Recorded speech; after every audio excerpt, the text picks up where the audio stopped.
Racing isn't easy, but experiencing it is. iRacing puts you in the driver's seat with the industry's leading sim racing game. Drive on laser scan replicas of the greatest racing circuits from around the world. Go head-to-head against other drivers chosen by skill-based matchmaking to ensure competitive racing at every level.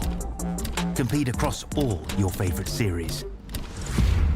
In officially licensed cars, engineered to deliver the most accurate driving experience possible.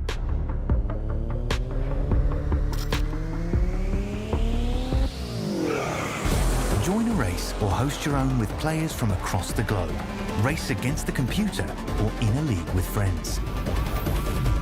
Feel the thrill behind the wheel. Visit iRacing.com.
Welcome one, welcome all to SimSpeed TV. One more time for V8SCOPS supports in 2023.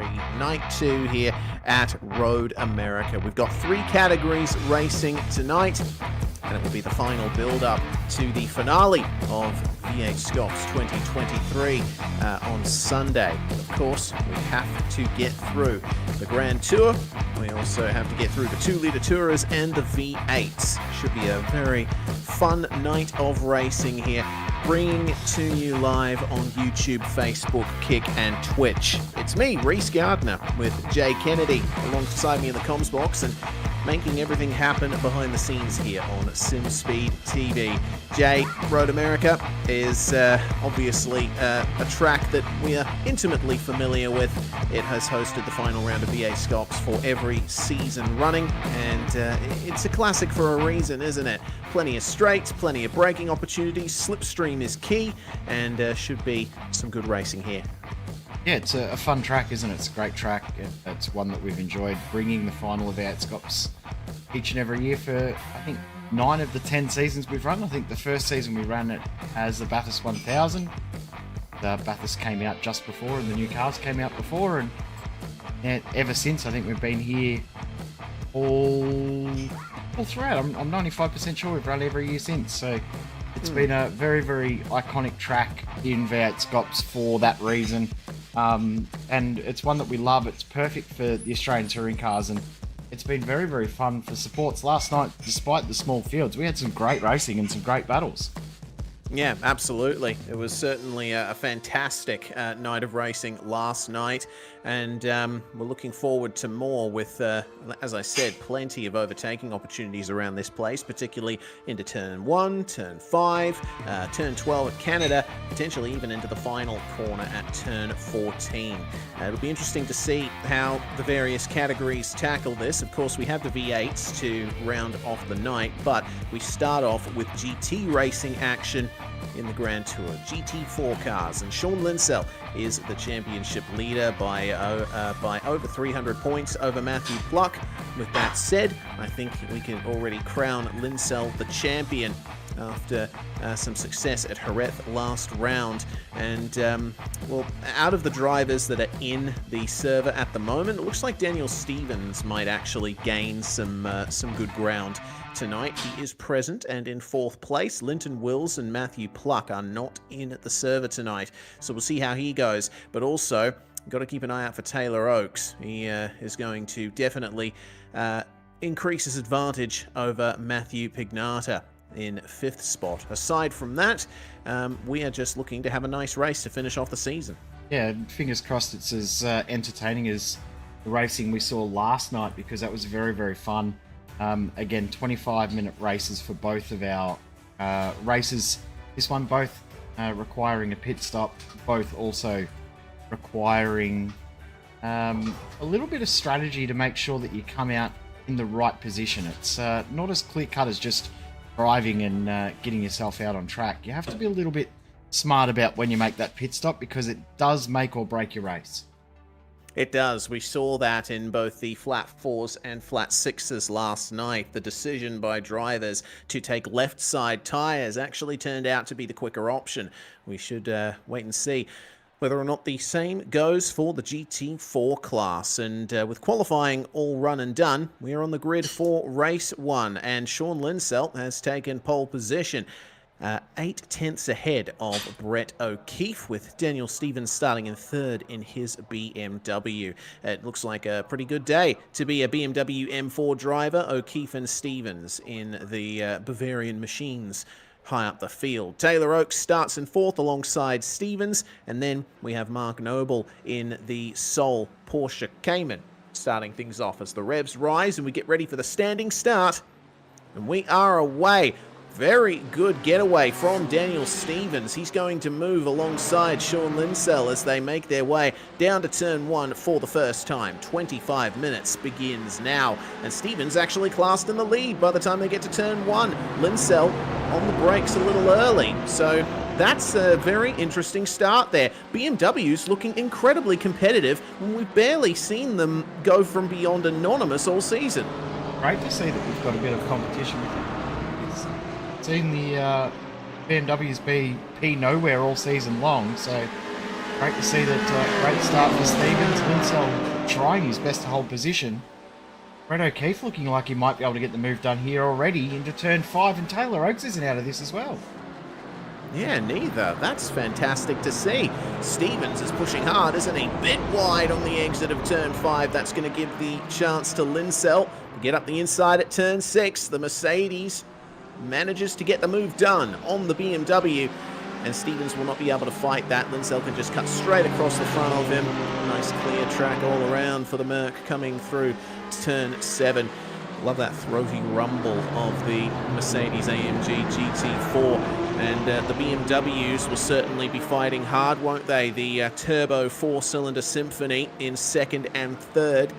Keep in mind the roaring V8, the rasping V8 even, of Taylor Oakes. He is right on the back of them. And have a look at that. O'Keefe now having a go at Stevens coming into the kink. You don't want to go side by side through this corner too much, but it looks like they managed to make it work, although that has given Taylor Oakes quite a big run to Motorsport McLaren. He could go up the inside of O'Keefe here at Canada, but no, he's going to pull out of it and not quite go for the move. Discretion being the better part of valor there. You can see that too. I think Stevens is struggling a little bit with the tyre performance. He couldn't get any grip under braking there, almost locked the rears and went around. So they're struggling to get heat into the tyres. It is one of the things around this car that is a bit of a struggle, and there's another perfect example. Brett O'Keefe, a huge slide to the corner. Yeah, looks like he took a bit too much at the inside of the turn. Caught the grass on the inside of the curb, and that has allowed Taylor Oakes to move through into 2nd spot. All of this battling has given Sean Linsell a heck of a lead. He's in there by 3 seconds as they make their way into turn 1 for the 2nd time. It's looking close for 2nd on back, but you know, overall, I think we're seeing a very similar story to what we saw last night in both the Flat 4s and Flat 6s. One driver getting away from the front and absolutely dominating from there, while everyone else squabbles for 2nd on back. Yeah, last night we saw it was probably 2 drivers just breaking away but not able to make overtakes, and then the rest of the field all squabbling amongst themselves, and taking up all the TV time. I think there was only one race where we saw someone drive away from the field. That's deep there from Dan Stevens, but he's made it work. Somehow pulled it up with no dramas at all. Yeah, that's very interesting to see. It looks like he was making full usage of the anti-lock brakes in the BMW M4. This is a replay of how Taylor Oakes took second. Look at the car behavior for O'Keefe. Just catches the grass and the rear end goes on him, but fortunately, these GT4 cars do have anti-lock brakes and traction control. They are able to help you recover from an incident if you play your cards right. In any case, the McLaren is gaining on the two BMWs through the middle sector of the circuit, and it seems like Taylor Oakes is very happy with the behavior of his car. 100% he's happy with the behavior at the moment, and Intel's now got a huge margin. It's out to 4.5 seconds. He's broken that margin even further. I'd say good job from Mark Noble. We've seen him in the past drop off a little bit in regards to his pace from these groups, but he's doing a great job maintaining his pace at the back of the field at the moment. Always great to see Nobby out on track. One of the older statesmen of the Australian iRacing scene. He's been around for as long as you and I, Reese, and great to see him still out there. Yeah, absolutely. It's always nice to see the same names year after year making their way around the virtual racetrack. Let's catch on board with Brett O'Keefe then. Once again, part of the KRF Motorsports squad. Also, Mark Noble, a part of that team that has also been very long-standing in the AusNZ iRacing community.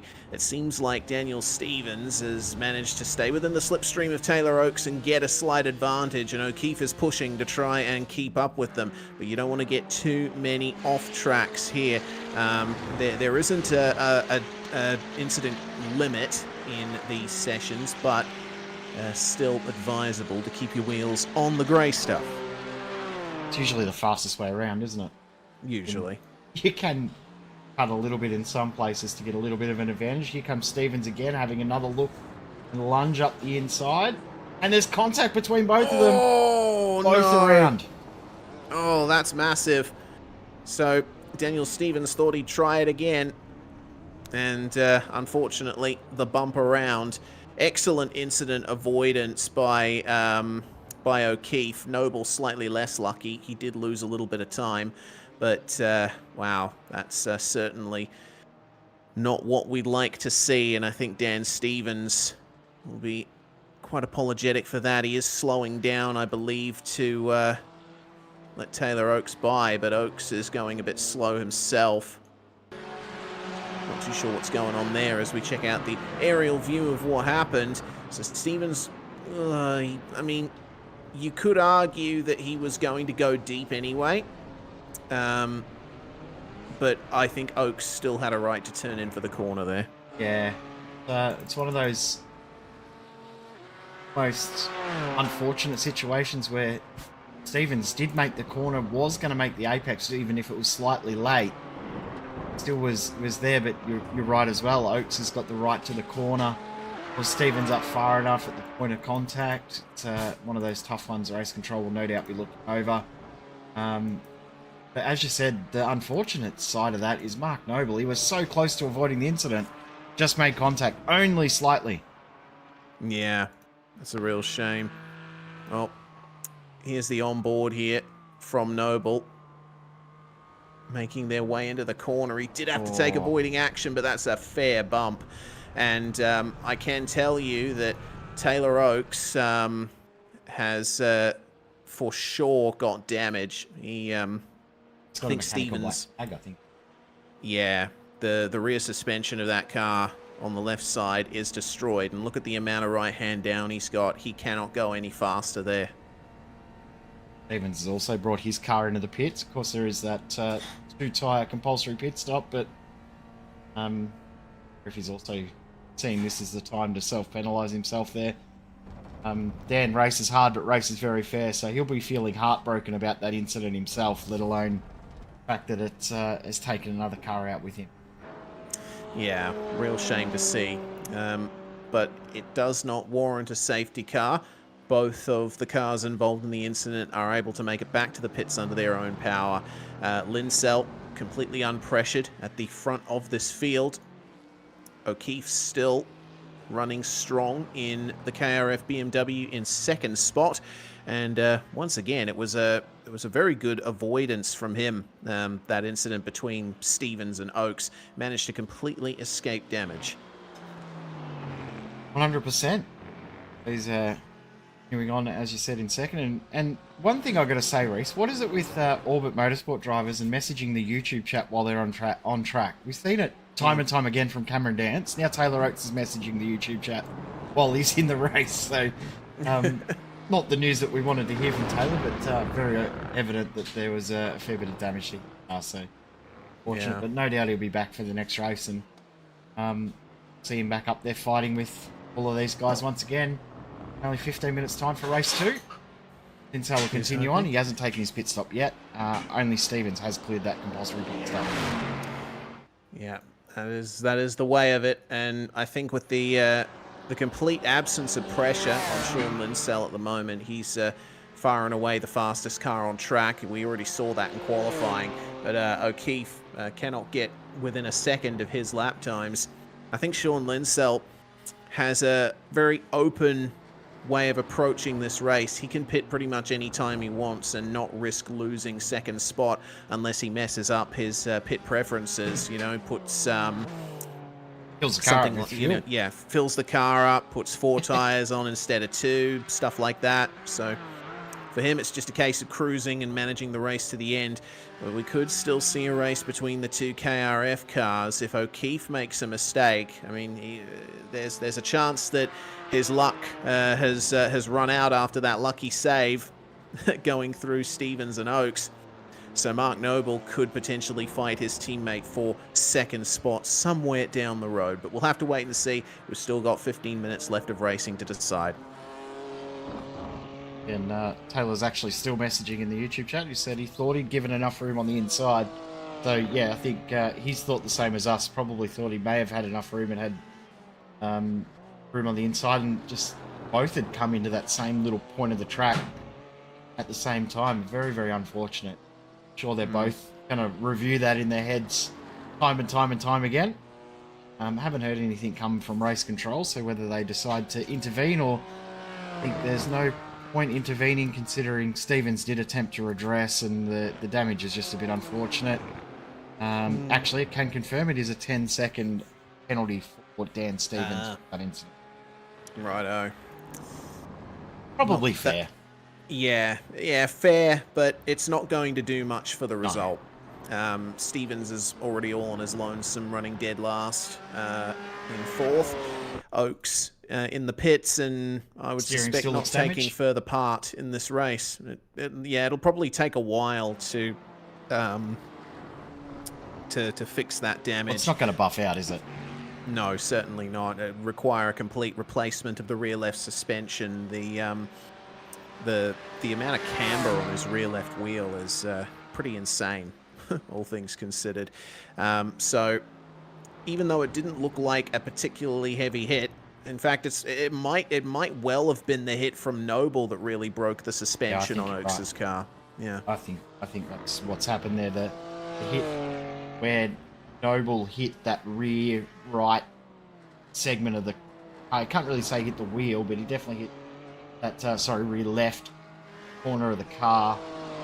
He hit it pretty hard. The positive for Noble is he hit it with his door. The rear of that car of Oakes was reversing back to Mark Noble. So yeah, unfortunate. Halfway through this first race already. The gaps are slowly stretching out. Sean Linsell set the fastest lap of the race and then backed it up 2 laps in a row at 2:15.7, followed by 2:15.8. O'Keefe in the 16s and Noble into the 18s. So pace has definitely dropped off from him. Yeah, certainly. Well, it's all about managing towards the end. Now with this as well, once Sean Linsell hits that 75% race distance, he will be confirmed champion of this class. So This is important for Linsell to make sure he finishes this plus the next lap. Yeah, very true indeed. And if it works out all well for him, I know it is a small field and Linsell is driving well, but anything can happen. We can't count our chickens before they're hatched. Yes, indeed. I think he will be taking this championship in style. He's certainly been one of the more competitive drivers in the Grand Tour Series here in V8SCOPS supports, and while he hasn't always been outright the fastest on track, we have had the likes of Matthew Pluck from Kiwi Sim Racing, really being the pace setters, Robert Henry as well. Linsell has the advantage of being there at the most rounds and getting consistent finishes. He comes across the line and increases the fastest lap to a 2:15.6 as Brett O'Keefe takes his compulsory pit stop behind. Dribble also comes in. Tough pit lane here at Road America. It's obviously one of the longest and slowest pit lanes we see, and the uphill nature of it as well makes it feel like it's even longer than it probably is. It's a really, really frustrating pit lane. I've always found this track. It's not that it's long. It feels frustrating because the pace on the front straight is so strong. The only other track that I can think of that feels similar in the frustration levels would be Imola. That long pit lane that just seems to keep going and going and going forever, and the pace that you've got out on track at the same time feels like just lose so much ground during the pit stop. Yeah, consequences of having a very long and fast front stretch. I would throw Daytona Road Course in there as well, personally, especially after the recent update that extended the pit lane speed limit to the exit of Turn 1. Yeah, I'll admit I still get caught out by that. I still think that sometimes that the pit speed limit ends when the pit lane itself ends, but that is not the case. So the pit stops are completed for the KRF duo. Brett O'Keefe with a pit stop 1.7 seconds longer than Mark Noble, but still manages to hold on to a lead of over 9.5 seconds over his teammate. And with all of that said and done, it means Sean Linsell is the only driver left to pit. Now, will he decide to pit on this lap, or finish this lap on track and complete that 75% distance to crown himself the champion? Entry he's got. Drops it under the limit just before the line, so he's done a very, very nice job there. Done very, very well to pull it up. Clear this pit stop relatively easily and maintain this lead. Thinking about frustrating pit lanes, can't discount the frustrating nature of the pit lane at Okayama. Sure, it's not the longest, but it seems to catch the most drivers out. Yeah, it does indeed. We've certainly had a lot of fun in the Southern Cross esports events that have run at Okayama, reminding drivers that, the pit lane speed limit doesn't actually start where you think it does. You need to wait for the yellow cones. Fortunately, the yellow... yeah, it is. Taylor Oakes back out on track, though looking a bit glum, it has to be said, and I wouldn't blame him. Looks like the car is in all right shape. We'll have to wait and see. Linsell's stop completed, and that's the longest pit stop of anyone, 26.1 seconds, but it is not going to matter. Makes his way back out onto the racetrack and still holds a solid lead of 4.5 seconds over Brett O'Keefe. It will take a bit of time for Linsell to get back up to speed, but I'm sure once he does, that's going to be all she wrote. Yeah, I'm guessing Linsell's decided, hey, I might as well take all 4 tyres. No point stressing too much. He's got the gap. So he can even afford to weave to heat them up. Yep, of course, why not? What other pit lanes have we got that are frustrating as well? There's got to be others that we haven't even thought about that are frustrating. iRacing, tell us what you think. What about Motegi having to negotiate the chicane on entry? Yeah, I remember back to one of our first ever broadcasts we covered there that the amount of drivers that got served with the drive-through coming through that pit entry. Back in our old Monday V8 days. Long time ago, back when we used to broadcast in black and white. Feels like anyway. Yeah, and we had to broadcast on 35mm film. That was rough. Literally, we're broadcasting on ADSL back then, so it wasn't the most pretty picture. We may do. Certainly a long time before the baby in the background. Hi, Shelby. Yes, hello, Shelby in the background. I'm sure Felix is going to make an appearance for me at some point. We are a family here at SimSpeed, aren't we? Yeah, we absolutely are. It's been a really good. How many years has it been now? I know that we're coming up to 12 years in 2 weeks' time, a week and a half. Yeah. The 30th of November, we are hitting. That will be 12 years since the first ever broadcast. And it's something like 10 or 11 years that I've been doing stuff on the air for you guys. It's been really fantastic this period, and I think I credit being with SimSpeed for where I am now, basically. Getting all of the commentary work that I have in the past year, it's honestly amazing seeing how many shows I've done this year alone. And I know that for you, Jay, it's even more because you're not just producing for SimSpeed, you're also doing production work for iRacing themselves and many more things besides. Always something going on. I think I had 3 days off this week. Surprising. Oh. Although, no, actually, I'll take that back because I did get the call up to come and join you on Tuesday for World of Outlaws. This is true. Which was a very fun one. That gap between Linsell and O'Keefe is still staying at that 3.5 second bracket. Last lap by, O'Keefe posted his fastest lap of the race. Yeah, O'Keefe is looking reasonably quick. That lap he set at 2:15.9 is only 0.3 slower than Linsell's fastest lap. So, yeah, I'm interested to see how this turns out between these two. Whether or not Linsell has potentially overfueled the car or had some further issues of his own. Speaking of issues, this looks like one for Dan Stevens. Just loses the rear a little bit on the way into turn 1, which turns into losing the front end through the middle of the corner. Tiny bit of off-track excursion, but he keeps going. He was closing the gap down on Mark Noble, but he's lost himself about 1.5 seconds there, so... yeah, may not have enough time to catch up to the back of Mark Noble by the end of the race. Brett O'Keefe still holding that gap. It's actually closing still. So Linsell may have done exactly what you said. He may have popped some fuel in the car, either intentionally or by mistake. Obviously, one of the two. Can't be anything else.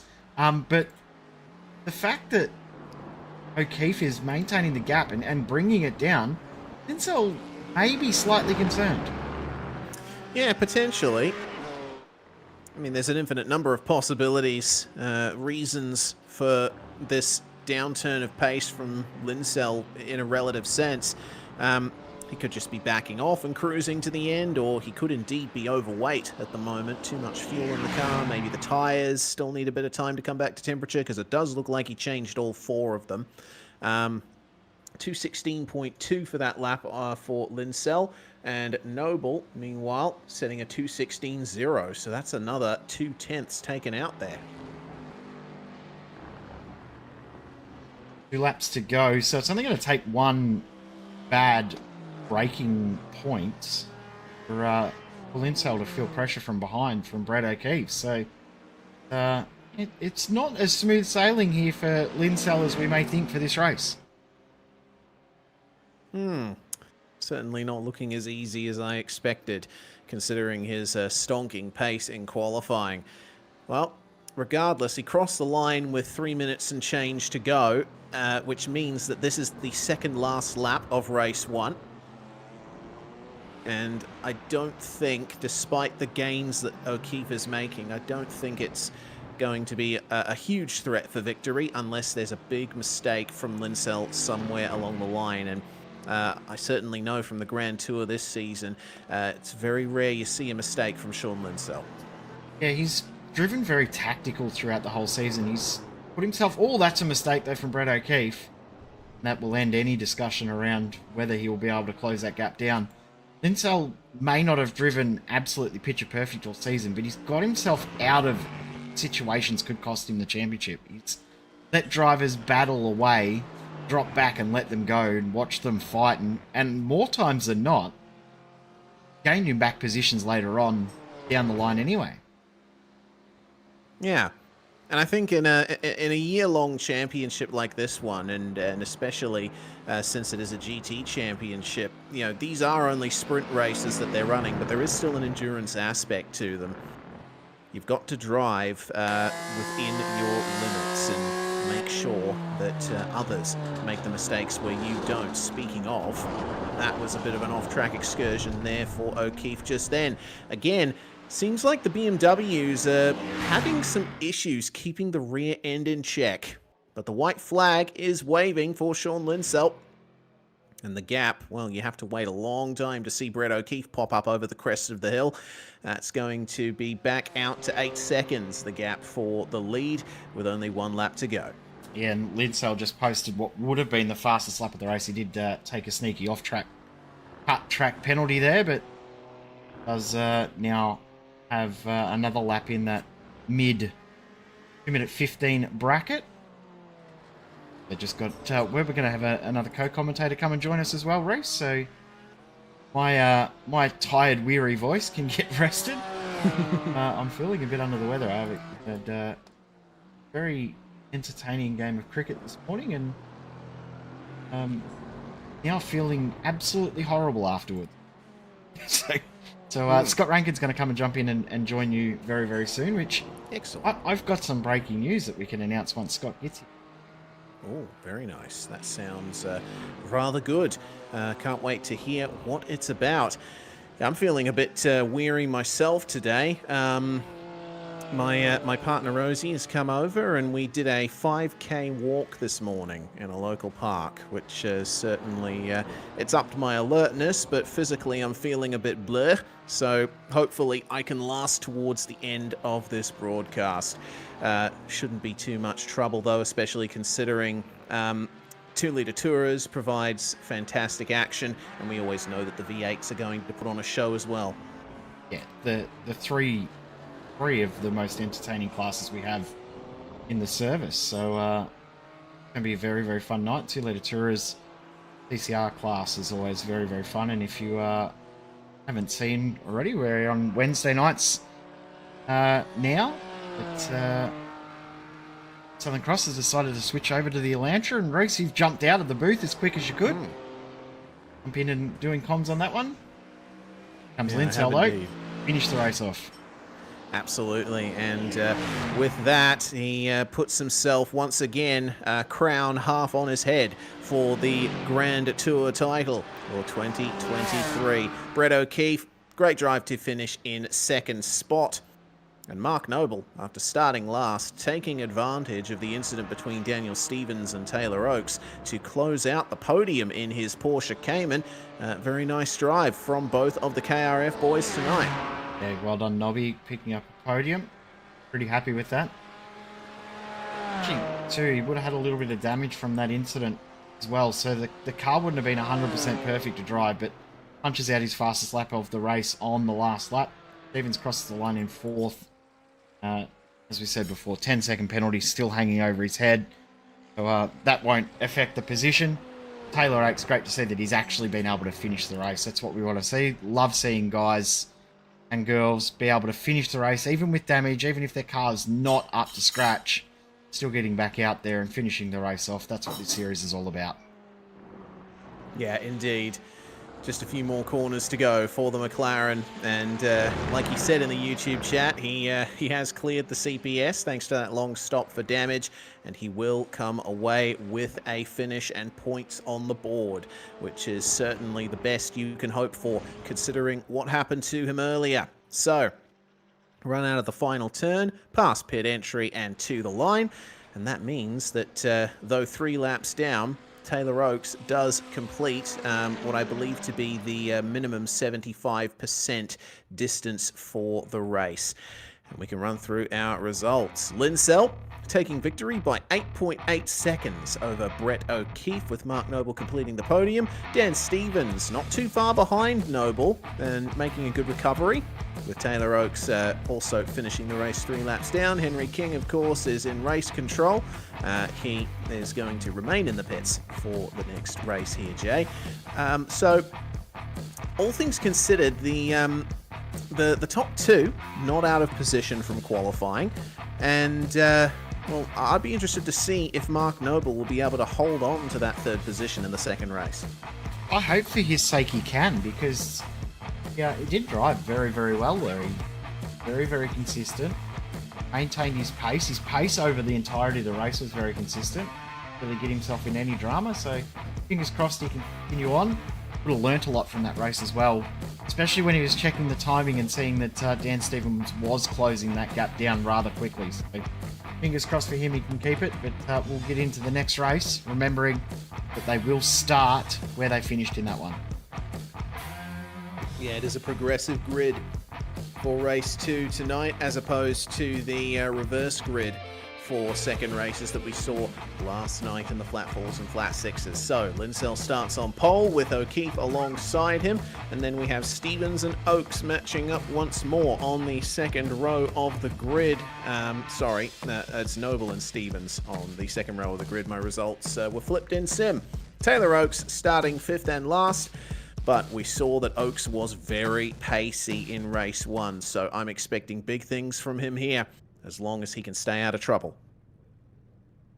Crossed for his sake he can. We're just waiting for Brett O'Keefe to jump on the grid, and we will get this race underway, the final race of the season in the Grand Tour. Been a very, very fun season in this class of car. Love GT4 racing. It's very, very underrated, I feel. Yeah, I think so. I always like watching GT4 racing. It's got that sort of mix of pro GT and production car racing that I always like to see a balance struck. Well, here we go then. Brett O'Keefe's missed the start. Oh no, that's not good for O'Keefe. It's only 4 cars taking to the start here. Sean Linsell gets away well off the line. Once again, though, Dan Stevens with a slight advantage here, and he's going to draw alongside Mark Noble for second as they come into the first turn, but Oakes is going for it here. Well, he just about was. He ended up getting a really good run off the line and maintaining the momentum coming into the first turn there, but will stay in effective 3rd spot. I'm not seeing any trace of Brett O'Keefe, unfortunately, so looks like this is going to be a 4-car run here in this final race of the Grand Tour for 2023. And I tell you what, when they initially get away, Linsell isn't breaking away as much as we thought he would. It seems like he's actually getting some pressure put on him here by Mark Noble. Well, remember in race 1 he had trouble getting off the line and lost the lead for a little bit, and then had to give it back. Or had to get it back, I should say. And then once he got it back, he was able to break away. From about this point here, he was much, much quicker, but just takes him that extra half a lap more than everyone else. It seems to get some pace in the car and get some heat into the tyres. But, yeah, he's now starting to maintain that gap and start to break away a tiny little bit. Taylor Oakes, Dan Stevens now starting to apply some pressure to Mark Noble. As we've now been joined by Scott Rankin. Hello, Scott.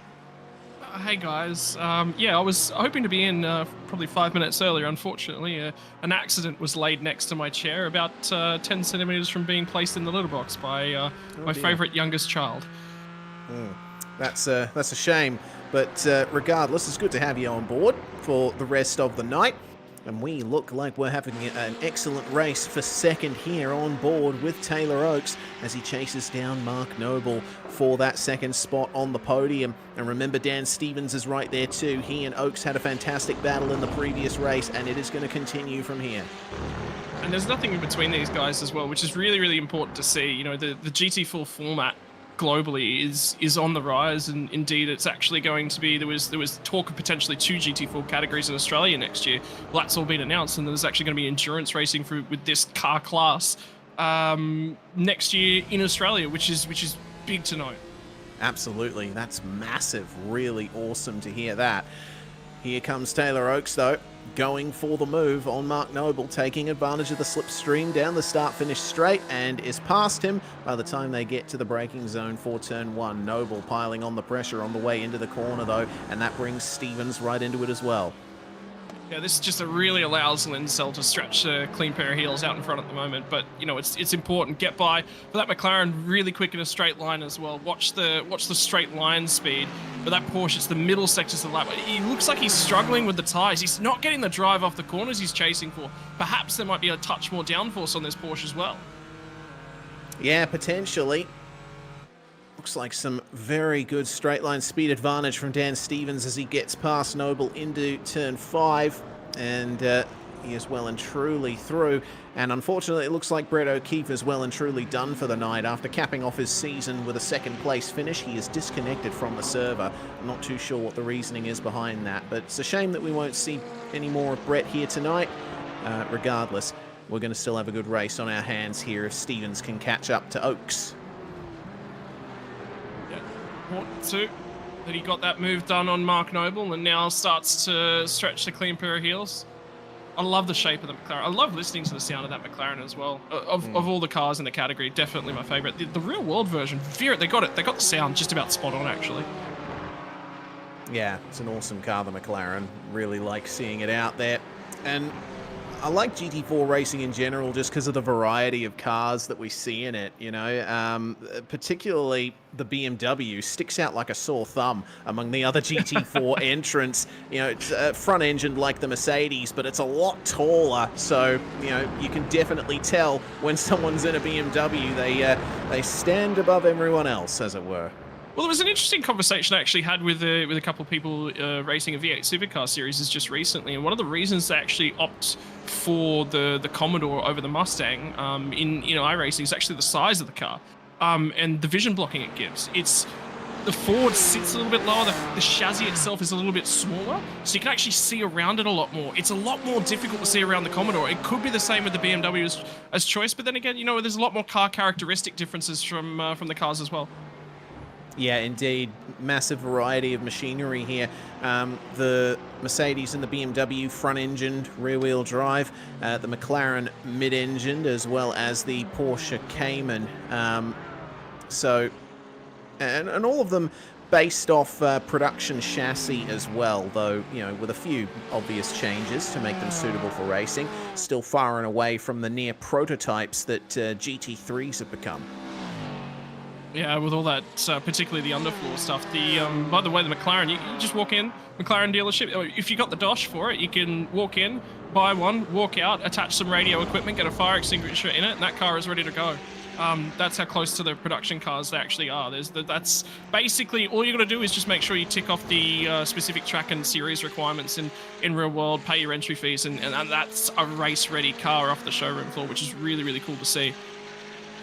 Yeah, absolutely it is. It looks like Dan Stevens is making up some ground here on Taylor Oaks, so we could see a repeat of the battle they had, hopefully with a different ending from what it was in race 1. Stevens taking a little bit of a wider line through the middle of the carousel, and one thing I love about that corner, Scott, is that there are so many lines possible through it, and we saw evidence of it last night too. Some drivers like to stick to the inside all the way around, some like to double apex it, and it results in a great launch out of the corner, which Dan Stevens has taken advantage of through the kink, and is rounding up on Taylor Oaks as they get down to Canada Corner. Look at him in the picture as well. He absolutely can see the fact that Dan Stevens is coming as well. Very, very aware of it at the moment. Yeah, different. I love Road America as a track as well, just because of the differences in terms of setups. You can run a higher downforce configuration, you can run a lower downforce configuration. Both work for lap time. The lower downforce is generally considered the better one for racing, being able to get the passes done. But as a track, it has just that little bit of everything. Like when you come to Road America, you know that as a driver, you're going to be challenged. I must get the drive off of the last corner. I must get a good run off of turn air quotes 3. All the way down the hill into 5, and tricky downhill braking. So it's got a lot of different elements to it. Then you've got the carousel, the kink, everything. It's a great racetrack and really challenges the levels of drivers. Yeah, absolutely does. It was a big challenge for Mark Noble to get out of turn 1 nicely. It looked like he had a bit of an issue over the curb on the exit there. But Noble, Noble is falling further behind this battle here. Both Stevens and Oaks concentrating heavily on what's in front of them. And in the case of Oaks, concentrating on what's behind him as well. Sean Linsell continuing to jet away from them at the front of this field. And I think by this time next lap, we're really going to see Stevens have a go at Oaks, if not by Canada Corner. Well, actually, in terms of things, it looks like Noble's actually starting to respond in terms of lap times as well. Reese, the last time, but now obviously there was a mistake in turn 1 to account for as well. He was only 0.2 of a second slower, and as this race progressed, I'm starting to get the feeling that maybe Oaks has brought those tyres up and cooked them a little bit. Maybe he's pressing that tyre in, maybe there's a lot of camber, maybe there's a lot of toe on that car, and the Porsche's slowly starting to come to Mark Noble. It tends to not be a great car on cold tyres, and it might be time for it to start push to the fore. Yeah, might well be time for that.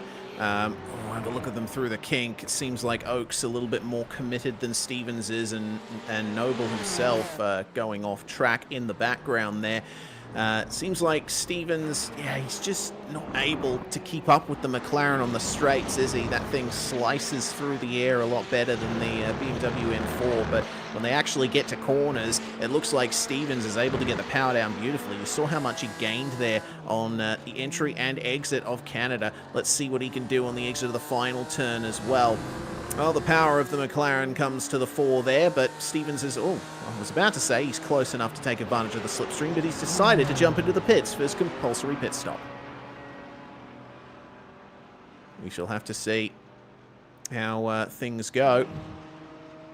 Not a bad idea. Potentially, if you can get that undercut on him, definitely through the pit lane, Oaks has got to respond. I just don't see a world where Oaks doesn't pit in that next lap race.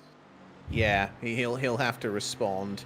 It'll be difficult for him to really make up more time if he decides to stay out. But Linsell, once again, same story as in race 1. He's so far ahead that he doesn't have to worry too much about what he does in the pits, though I think he'll want to avoid whatever happened to him in race 1 with that much longer pit stop and presumably having to get all 4 tires back up to temperature. Regardless, the Mercedes is looking supreme here at Elkhart Lake.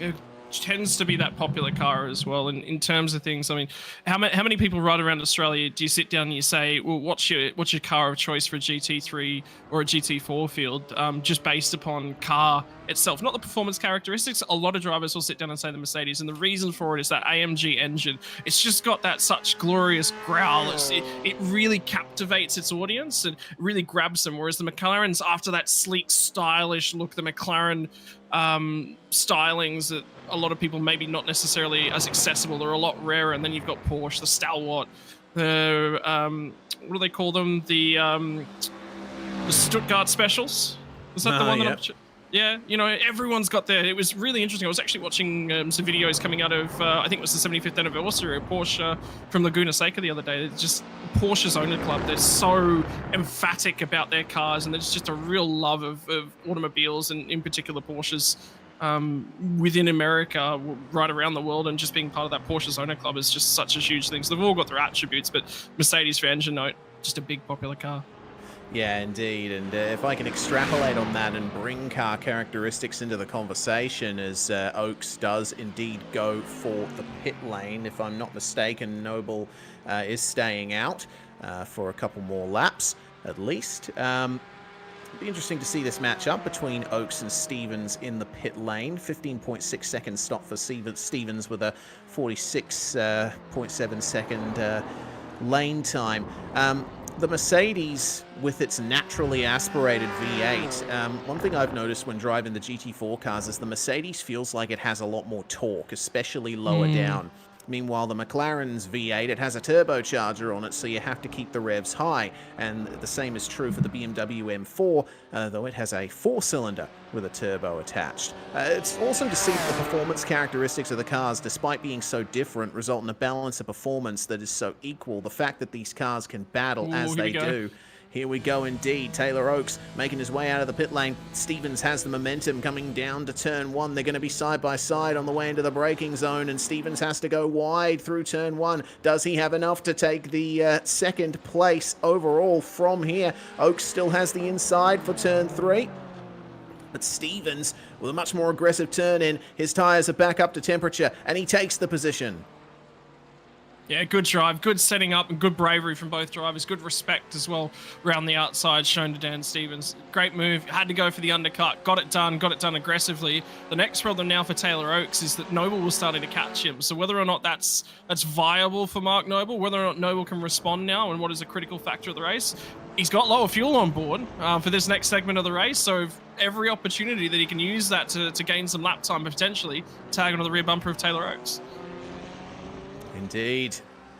Well then, we shall see how this battle turns out between the two of them. The BMW strength seems to be in the corners, the McLarens on the straights. And if Oakes can get back up to speed, this will be a very interesting fight between the two of them. And like I said before, hopefully it should have a better end than what we saw in race 1. Linsell, meanwhile, has responded and decided to go for the lane on the end of lap 6. Will Noble follow him in? Looks like he will, and that will cleanse the field. So it's just a fraction after the halfway mark as well. So that's quite critical for everyone to get in and get in, get out the other side, and have a look at where you pop out. Critical for Noble. I'm really interested to see whether or not he can tag onto the rear bumper of Dan Stevens here. Big opportunity for him, and to see if he can move his way forward. Have to keep an eye on the pit lane transition time as well. Yeah, we will. I wasn't really paying attention to Noble's pit stop time in race 1, but we'll see how it goes for him in race 2. Noble just pulling into his pit box now as Linsell has exited, and it's a much better pit stop for Linsell this time than it was in race 1, 16.1 seconds. And Noble should be reaching the end of his stop pretty soon as Oakes and Stevens go flying on by. Unfortunately, it seems like Mark Noble has spent a little bit more time in the pits than he wanted. 21.5 seconds is his pit stop time. Lane time, about 52.5 seconds. So no contest there. Yeah, that's unfortunate. Missed a trick there with it in terms of the pit lane. That was potentially a battle, on for him, and a lot of opportunity. But what a way to celebrate these cars as well. Sometimes you sit down, you watch them, and they're just turning the lap. You're just like, oh, that's just motor racing. That's just beautiful to watch in action. Dan Stevens' entry actually really reminds me of the Sharon's Racing entries. They're actually in Australian production car racing this year. Very similar stylistic decisions on that car as well. So it's good to see some crossover to real world. Yeah, I agree. It's obviously Dan Stevens is the livery painter for Middle Finger Racing under the Mad As Designs banner, and he always does a good job with paint jobs on these cars. The MFR machines are always standouts in any field that we see them race in. Though, I have to give a shout out to Orbit Motorsports. Sometimes simplicity is key, and it's a very nice purple and yellow livery that we see on those cars, and I think it really suits the McLaren. Yeah, it nearly looks like it's got a little bit of that stars through it, as well. It's a really cool little effect, and really draws you into keeping your eyes on the car. Every time you look at them, there's generally another detail that you just sort of notice. You look up, down, all around it. That McLaren as well, those brake lights. Got the pleasure of commentating the Thailand Super Series from Bang Sen earlier in the year, and that McLaren and the brake lights, the rear end on it is just so iconic. Something to really look at the rear bumper of it, but just trying to pick them up. There's still no Porsche Cup car. Still a little bit better to see than the 992 spec, and that'll always be my biggest gripe about that car, is trying to pick out when somebody ahead of you is braking, but hey, that's a beautiful machine. Indeed. I think just about any car in GT racing you could argue is a beautiful machine, though there are some standouts that may be a bit of an ugly duckling. Regardless, sometimes they turn into beautiful swans when they end up winning races. Was that a BMW M4 GT3 spec comment I just heard in that race? I was. I think Grace was talking about an AU Falcon then. You could Jay saying. Oh, they heard. Don't worry, they heard. Okay. So Jay activated his mic for that. I had one. to for that one. Oh dear. Yeah, I mean, you could apply it to the BMW. I was thinking more about the Morgan Aero 8 GT3. You remember that thing?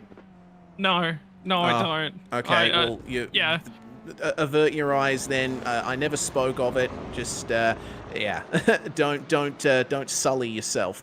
It's an interesting looking car, the Morgan Aero 8. I have a soft spot for it, but yeah, That is a beautiful race car.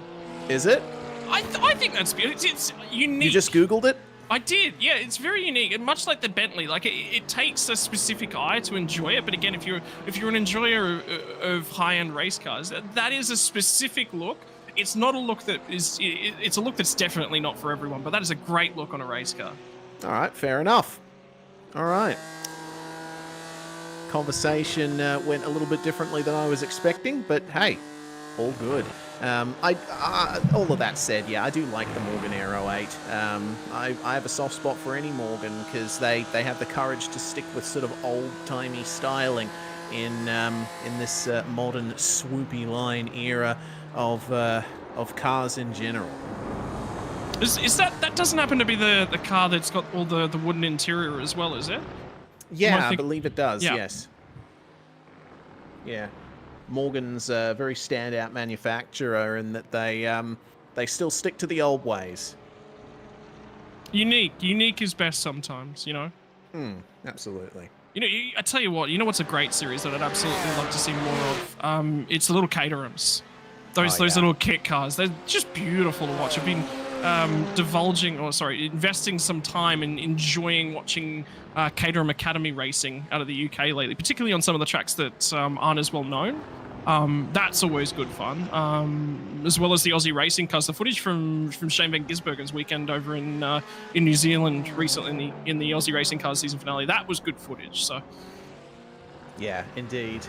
Do like Aussie racing cars, and I suppose we have a sort of analog to those cars in the form of the Legends here on iRacing. And I know that a lot of people would argue that the sort of lower class sports cars are a bit overpopulated on the iRacing service with the MX-5s and the Toyota GR86 and whatnot, but I would put my hand up for Caterhams in iRacing. Oh, to be absolutely. completely honest with you, I always enjoyed racing those cars in other sims. I have a soft spot for them, always have. It'd be a fun time. Three reasons: low horsepower, long braking distances, and car that wiggles around on its tires. The ultimate racing prospect for me is a car that wiggles around on its tires. And there's been some talk in and around YouTube. There's some disagreement on this fact, but it tends to be that cars with longer braking distances create more opportunities for drivers to show their skills, show their wares, creates better racing. So yeah, Caterham sort of ticks all of those boxes. And then I'm just a big fan of single make stock series racing that's not Formula One. I love Formula One. I love watching it. I love the spectacle. To drive those cars, not for me. Yeah, there's certainly only a certain type of person who's able to take full advantage of the sheer pace that those cars can have. Well, 4 minutes to go on the clock, and this should be the start of the second last lap for Sean Cell up at the front of this field. 7.3 seconds was the gap at the line. It's now up to 8.2, 8.3 even. It's just been a phenomenal performance from Sean Linsell in this round, and he has just been ticking off fastest lap after fastest lap. He's only been taking small little bites out of it, but the fact that he has been consistently running mid 215s is certainly says something about his pace. Yeah, particularly a car that is more, I would say, more difficult to drive around Road America as well. That front engine, particularly with the way that how long the Mercedes is, you really don't get an understanding of how long that car is until you see it in real life. It's just really, it's understated how long that car is, and the attributes for that car really don't fit Road America. So that just adds another little checkbox of wrong car for this track, but did a phenomenal job and ticked all those boxes and showed his wares. So Yeah, lovely stuff indeed.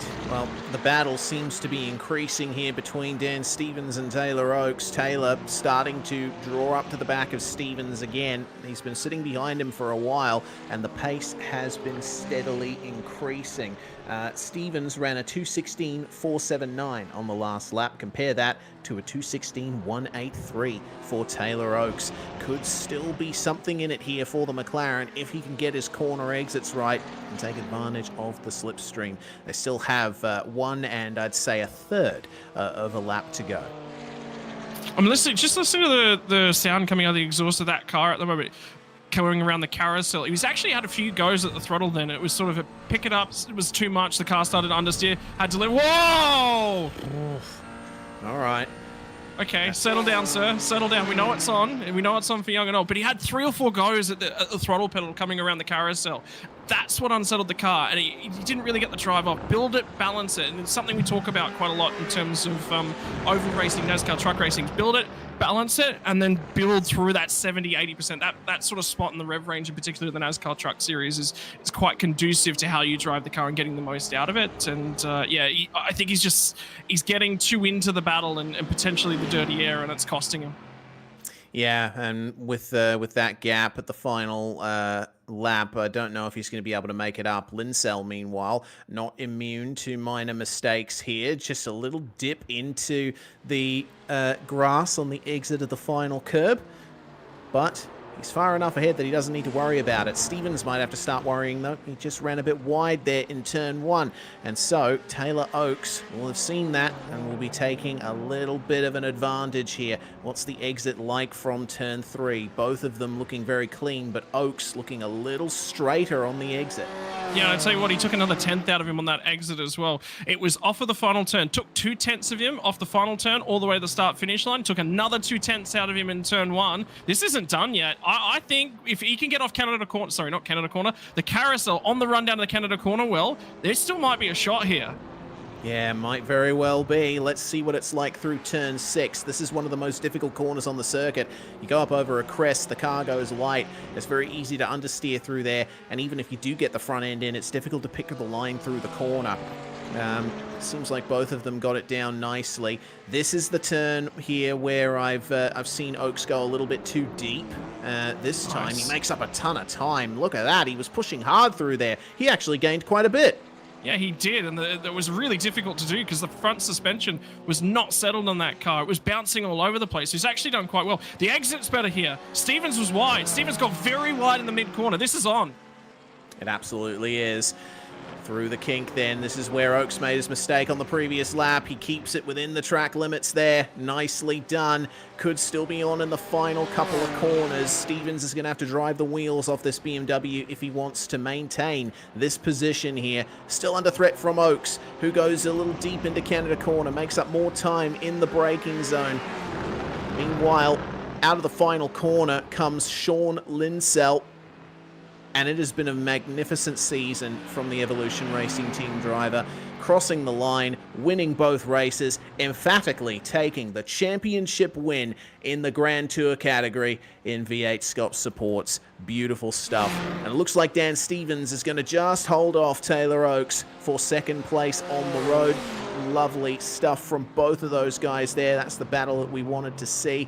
And Mark Noble will come across the line in 4th just behind them. But the celebrations will begin here for Mr. Linsell.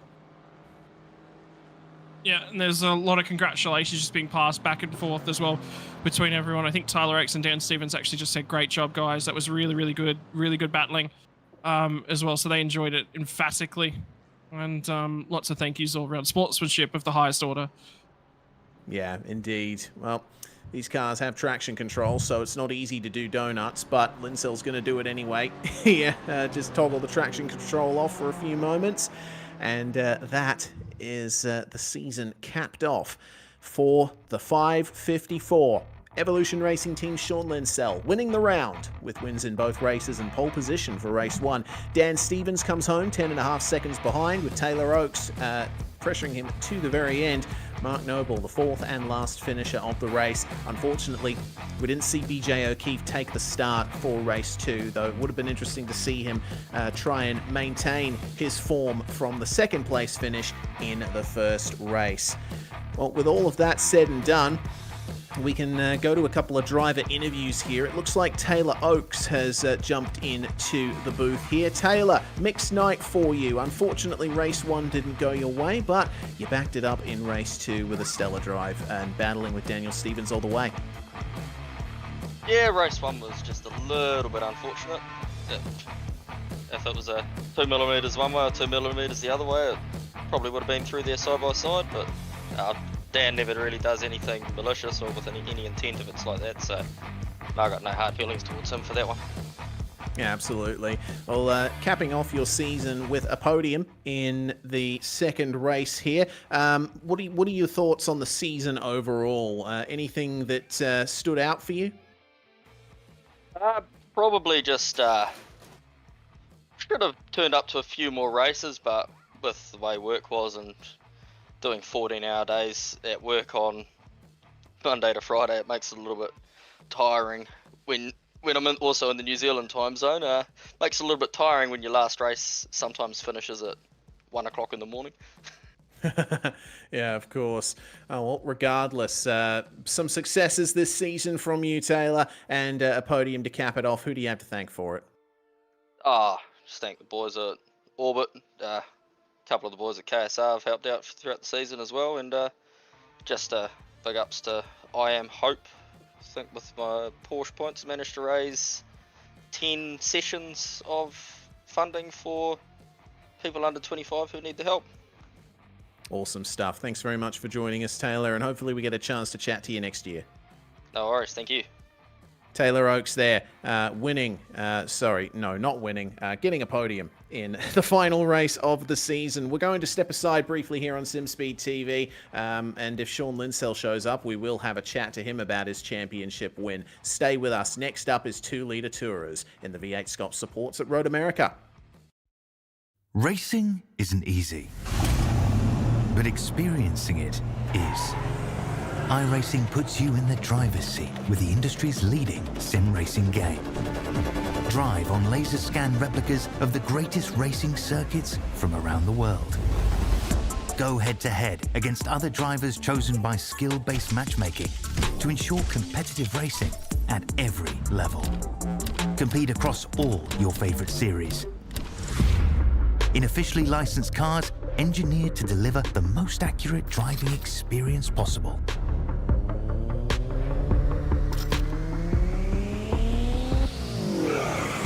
Join a race or host your own with players from across the globe.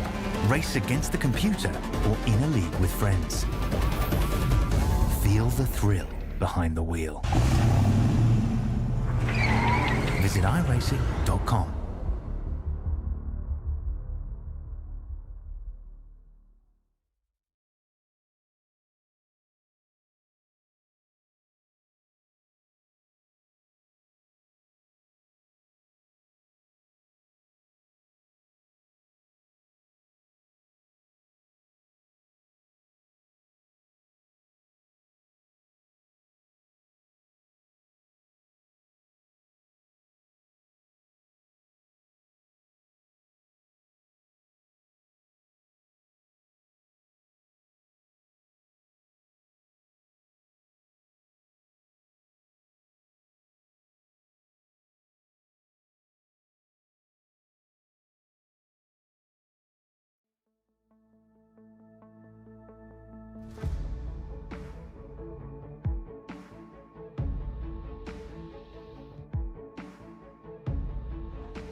You're watching SimSpeed TV, the V8SCOPS supports at Road America. We are a third of the way through the racing for tonight, and now we move on to TCR action in the 2-litre Tourers.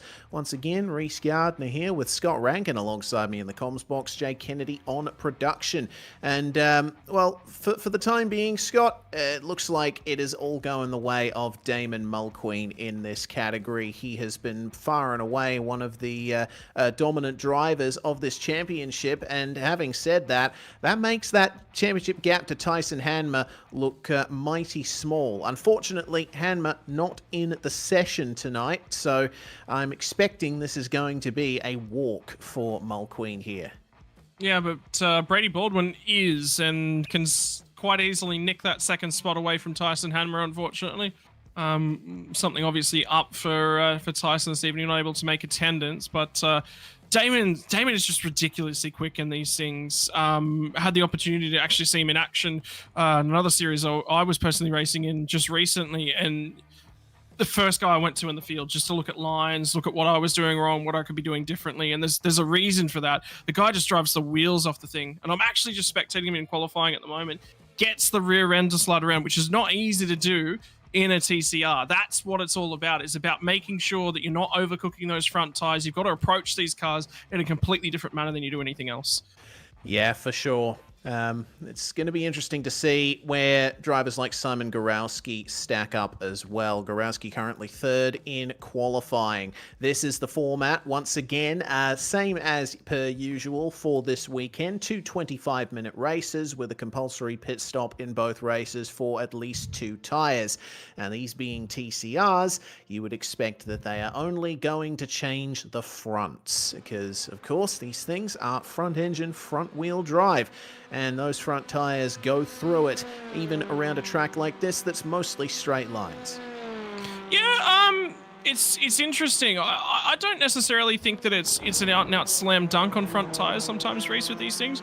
It takes a long time to get the front tires up to temperature. If the rear tires are actually not up to temperature, it doesn't affect you as much because they're not doing the turning, they're not doing the drive out of the corners. So there might be somebody who actually slaps a set of rears on it. If you're not burning through the tire, if you've got a setup that's maybe a little bit kinder to the tires, might be rear tires tonight. Yeah, maybe. We'll have to wait and see, though. I don't think I've ever seen a TCR driver take rear tires in a race. Though you are right. You are right about the rear tires pretty much being irrelevant to car behavior. It's a cool track as well, 26 degrees Celsius, which means that the fronts will definitely take a while to come up to temperature.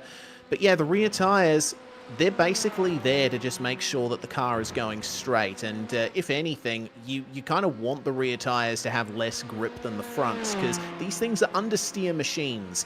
Out of a corner, they've got 350 horsepower going through the front wheels. That's certainly not going to be conducive to a good time if you get on the power too hard or have to turn more on exit. You want the rear end to be loose. You want it to swing around a little bit so you can get the car rotated and accelerate out as straight as possible.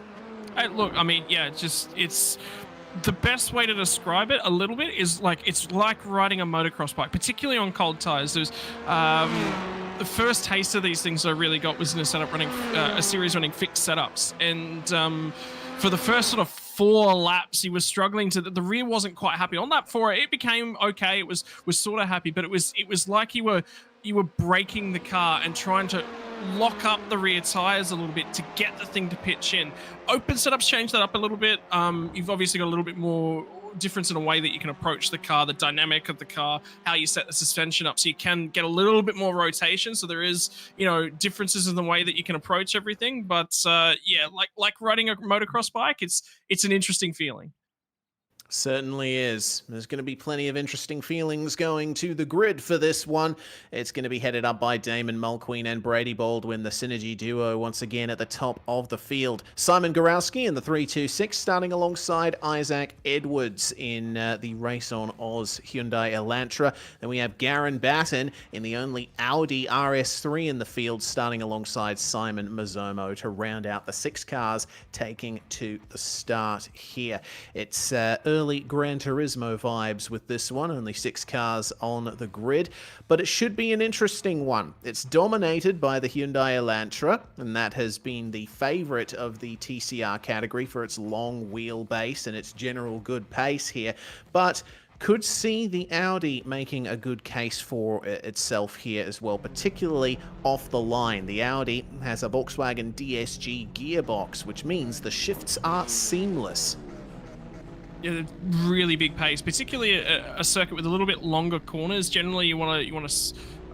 Again, I could be wrong in this. Look, I'm not a fancy technical guy when it comes to cars, but generally that shorter wheelbase rotates a little bit better. Doesn't stabilize as well, doesn't put the power down quite as well, but it rotates that little bit better.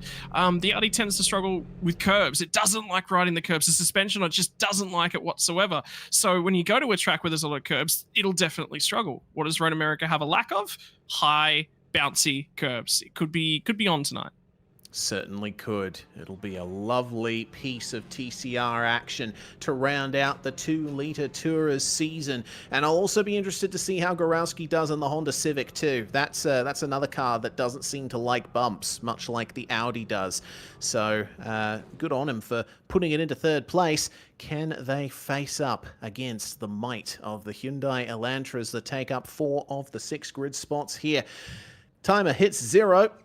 And the revs will rise. Make sure that you've got your launch RPM set so you can get the best run possible off the line. Use the handbrake to control it too. We are away, and once again, Damon Mulqueen showing just how on point he is in these cars with a flawless start at the front of the field. Brady Baldwin not getting a good start at all. He's fallen all the way to the back.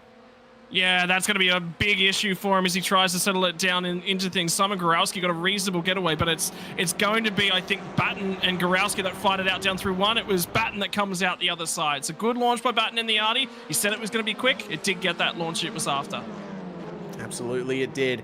Baldwin's trying to make up positions at the back of the field. He almost went into the rear of Isaac Edwards, but manages to stay out of it. And now the slipstream comes into effect. Mulqueen already with a 1.1 second lead, so there's only a whisper of the draft for Garen Batten here as they make their way down to turn 5, and everyone's spaced out enough that we're not seeing any big moves into this corner here.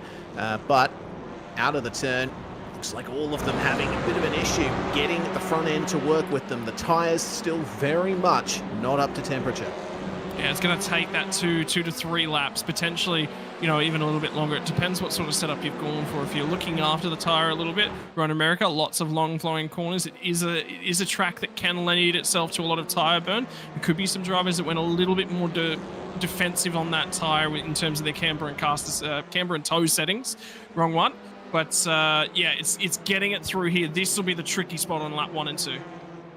Yeah, certainly will. Who gets the best exit here out of the carousel? It seems like Batten was having trouble there hooking up the apex, running a little wide on exit. Meanwhile, Baldwin gets up the inside of Edwards into the kink and moves back up into 5th spot.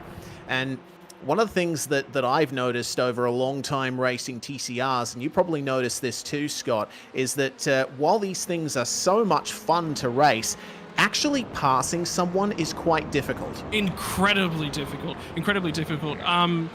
When you've got 2 or 3 people that are relatively close together in terms of pace, the benefit of this car in this sort of a category is that you actually can make a little bit of contact because, well, the rears aren't the wheel that's driving this car, which means that if you make contact with the rear end of this thing and somebody's on the gas at an inopportune moment, the thing's actually going to pull itself back out relatively straight again. So banging doors and whatnot, a little bit more common in these cars, and they love it. They'll walk away out the other side, not too bad.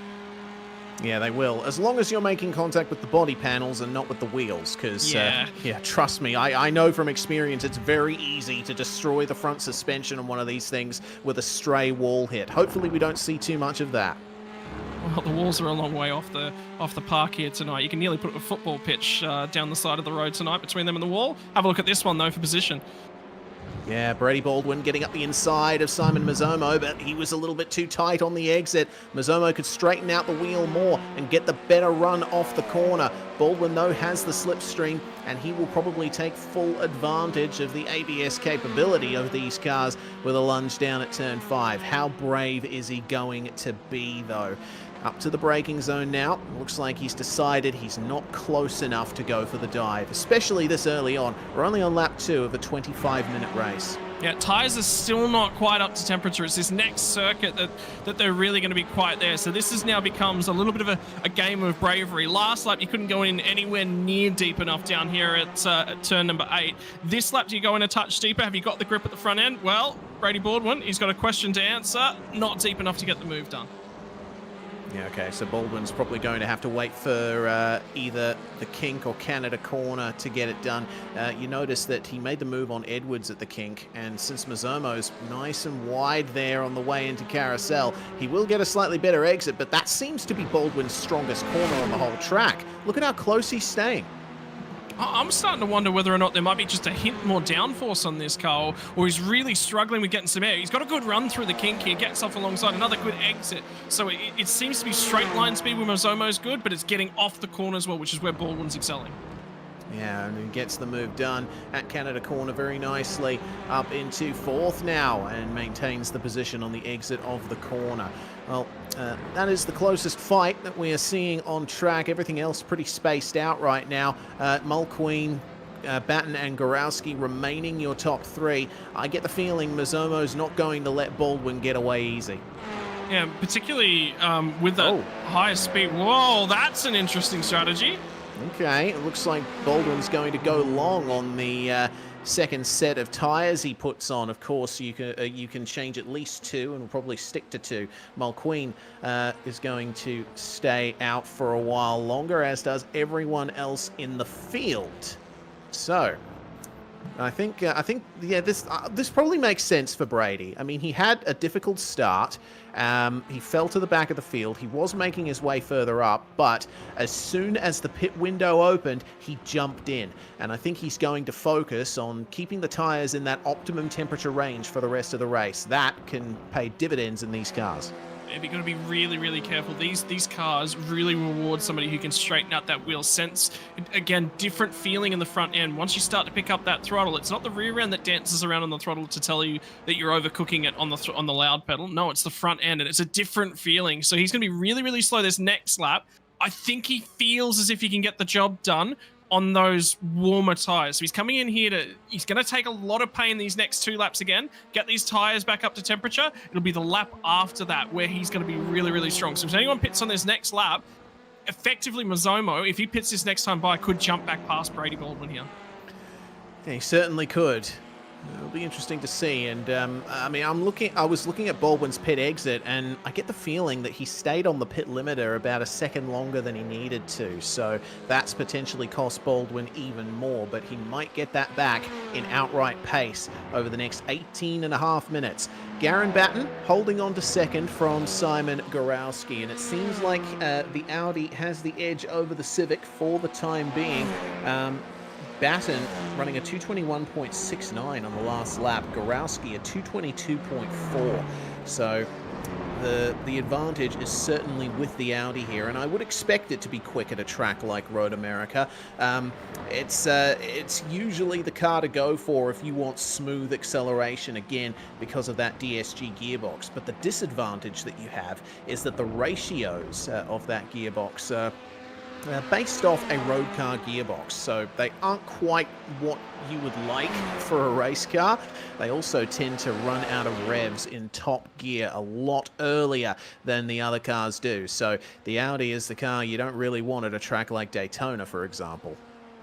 Yeah, and now that I know that explains a lot of behavior about the Audi as well. First gear, nigh on unusable in this car. Start line, that's the only time you ever use it. He's gone deep at turn 1 as Batten. Ran a long way off at turn 1. This is going to present an opportunity. Gorowski's a long way back, though, now. And starting to come under a little bit of threat from Mazomo. So Mazomo's got pace. That's what we've just learned. And Garen Batten a little bit inconsistent through turn 1. It's easy to do. Very easy to do. Well, we'll see how it happened here. Just turned in probably a bit too early and a little bouncy over the curbs. That unsettled the car in the mid-corner as well.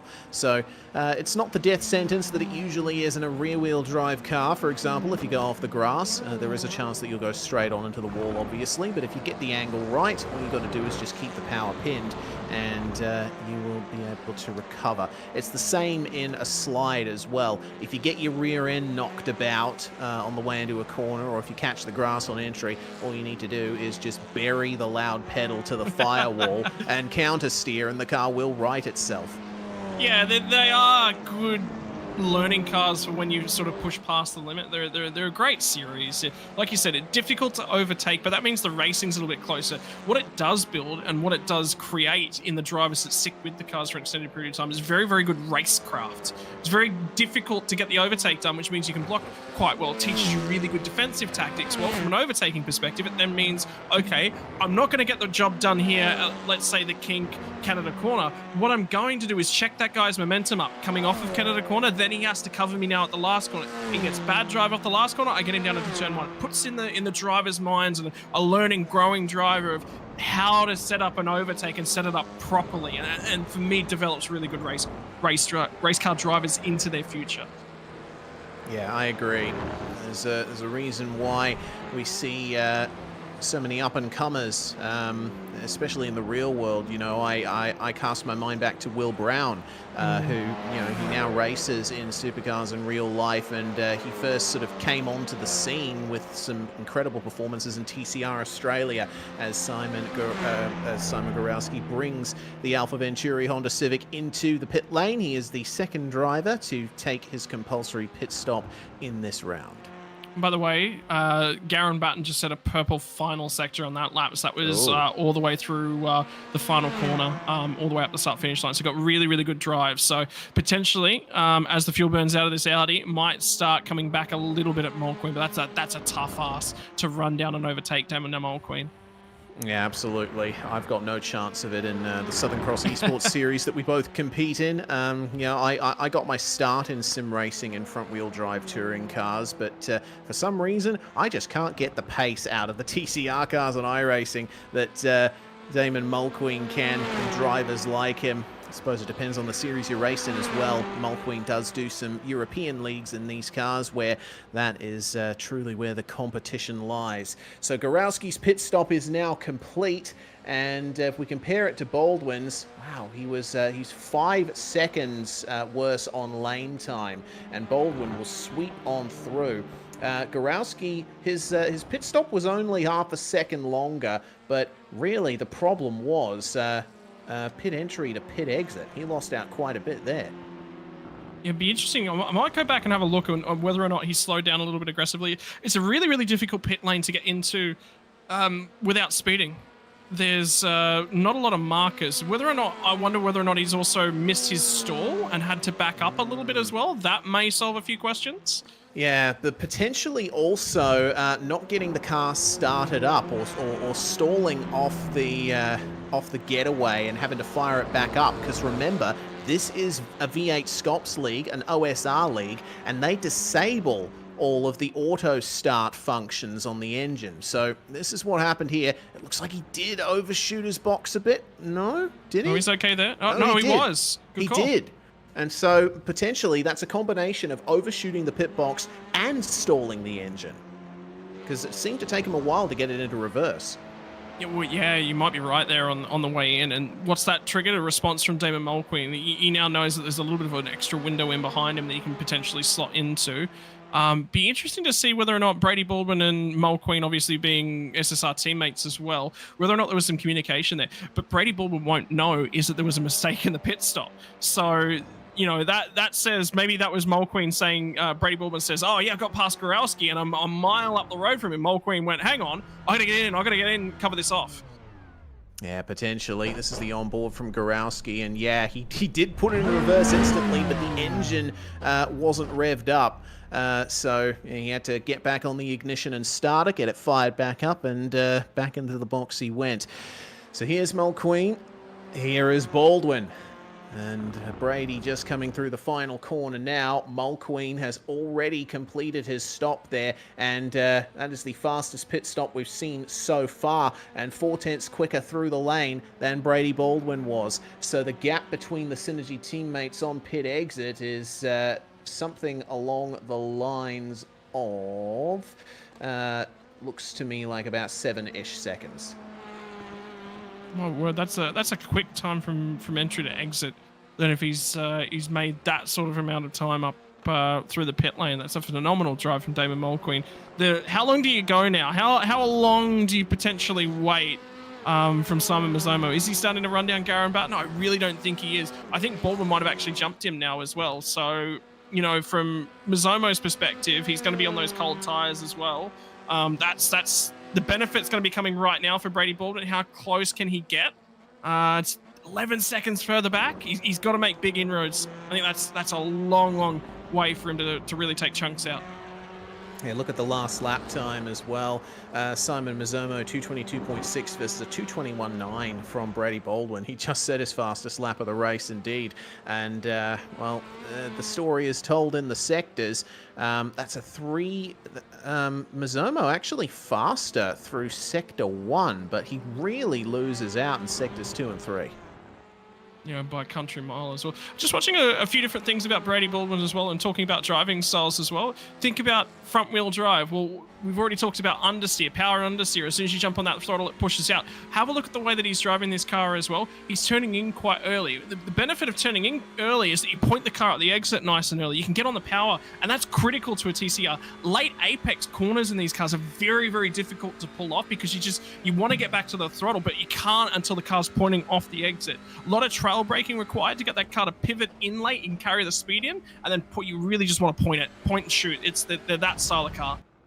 Yeah, and you notice that he's not soaring away at the wheel or putting on a ton of lock into the corners. The main game is looking after the front tires. You want the rears to be doing most of the work on the way into turns here. Edwards making his pit stop from third. Mulqueen will move on through as soon as Edwards gets up onto the jacks. Now, how is this going to go for Isaac? He was already a bit on his lonesome before everyone started coming into the pits, but could potentially be facing off with Gorowski if things go his way. Nope, there is Gorowski, and immediately on his way through. Edwards with a 25.1 second pit stop, the slowest that we have seen so far, though still with a better lane time than Gorowski. It ultimately wasn't enough on outright pace. Yeah, and the other thing was Gorowski went back out there on two cold tires as well, so there was an opportunity for him to capitalize on that and potentially get the job done. Gorowski's fallen a little bit further back now from Brady Baldwin. Just obviously that pit stop was part of that, but now that tire factor has kicked in. I'm keen to keep half an eye on Baldwin's pace towards the tail end of this race. This may force an adjustment of strategy from a lot of these drivers next race. If I can pit at the end of lap 2 when the tires still aren't optimized and then put a fresh set on, I'm losing all that time that I'd be losing on that third lap. I'm not losing it effectively. I'm going back in and putting fresh rubber on. I'm cutting that lap out of the race. Actually, really, really smart strategy. Yeah, very, very much so. Should be taking a couple of pointers.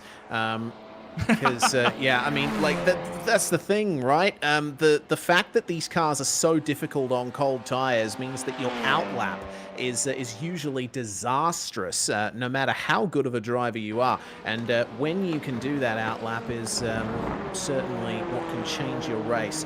Problem for Edwards, a little bit too quick into turn 5, went over the bump in the grass. And, I was saying about the outlap being trouble. That was certainly trouble for Isaac Edwards. All right, Garen Batten. When does he decide to pit? I think at this point, you'd have to commit to pitting towards the very end of the window from here. You can split the race in half, but like you were, I think, implying, Scott, it's worth just keeping the tires in this optimum phase for as long as possible. Yeah, well, the benefit, we've now sort of, Mulqueen's lost a lot of that, the heat's come back to him effectively at the moment.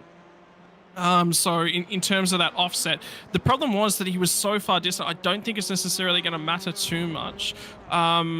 I think he's relatively covered off. But then, I really love the hot versus cold tire battling, because as the guy on the cold tires, you've got every opportunity to block. And then if you can let the tires come to you, well, we've already mentioned how difficult it is to pass a lot of the time in these cars. So it creates a really defensive mindset, but with lesser rubber. It's just a really interesting dynamic in terms of racing and racecraft, and something I'm actually really keen to see a little bit more of in terms of race 2. The other thing I would say was just watching that onboard, or that incident for Isaac Edwards. Did you notice there was a lot of wheel on the exit? He's got back to the gas. He's tried to apply the Jandal, a lot of steering lock into it. That's really poor technique. So Isaac, if you're listening, little thing that you correct there in the TCRs, get that wheel lock out of it. That'll help you a lot. Yeah, absolutely. Keep the wheel as straight as possible, because any further angle just scrubs the tires. And well, I mean, you know, in a rear-wheel drive car, you might be able to just power through it, but certainly not in a TCR. So Batten out of the final corner. Is this the lap he decides to take his stop? No, he is staying out as long as he possibly can, and I think Mazomo might be committing to the same strategy here. Yeah, he is just staying out of the pits for the time being. Under 6 minutes to go in the race, and they will have until the last couple of minutes to make that final pit stop. I think these two are just sitting here now. Certainly for Simon Mazomo, he's sitting here. It says P2 next to my name. What did it say next to my name for the bulk of the race? It said P2. That's all that matters. I'm here for the glory, baby. It looked like it was real quick all night long from Simon Mazomo. He loves it. He really roughs me up that he's beaten me in a TCR now, you know. I never hear the end of that one on a Thursday night. Oh, dear. Yeah, well, we'll see if I can get any closer to you two when Southern Cross Esports races again Wednesday, this coming Wednesday. In any case, we saw that brief lap time comparison there for Mazomo and Baldwin. It looks like Mazomo has been slightly quicker now on the previous lap. So we shall see. No, actually, sorry, I got my numbers confused there. I saw 134 versus a 341 for Baldwin and Mazomo. I didn't take into account that one was a 221, the other was a 222. So Brady Baldwin still with the massive advantage there. I think Maz is just struggling on those tires. There's something wrong, something not quite right. It was a very, very late addition to this field tonight. Unfortunately for him, it's not necessarily gone the way that I think he would have liked. I think he was scrapping for something. It's just not really popped up together. But, you know, at the same time, he gets out there, enjoys his car racing, gets aggressive, gets on the loud pedal, applies too much Jandal. Who doesn't? Yeah, who doesn't? It's always very tempting, especially when you've got 350 horsepower to play with in these cars, which is actually quite a high number for a front-wheel drive race car. Like, the cars that I was introduced to sim racing in, the Super 2000 cars that the World Touring Car Championship ran in for the latter part of the 2000s, the maximum power from those cars was 290 horsepower, and that was in the BMW, which was okay, a little bit of a wiggle there from Baldwin. The BMW was rear-wheel drive. The front-wheel drive cars ran from about 260 to 275 horsepower, and they were very nice to drive. So you can imagine sticking about 70 more horsepower on there. Unfortunately, it looks like Mazomo has forgotten to take the compulsory pit stop in the window he was required. Batten makes his way into the lane and is within the window. So that's a bit of an issue there for Simon Mazomo. Yep. And, well, the other thing, late entries to the series tend to create. You haven't necessarily had the opportunity to sit down, read policy, read procedure. I think he's missed a trick there. Although it was briefed to him multiple times, so an opportunity. Could be having headset issues. Maybe wasn't able to hear race control. That does happen sometimes. Yeah, certainly does. Did they hear that, Jay? Okay. Oh, dearie me. Okay, Jay saying that since it's Mez, he's probably just ignoring race control.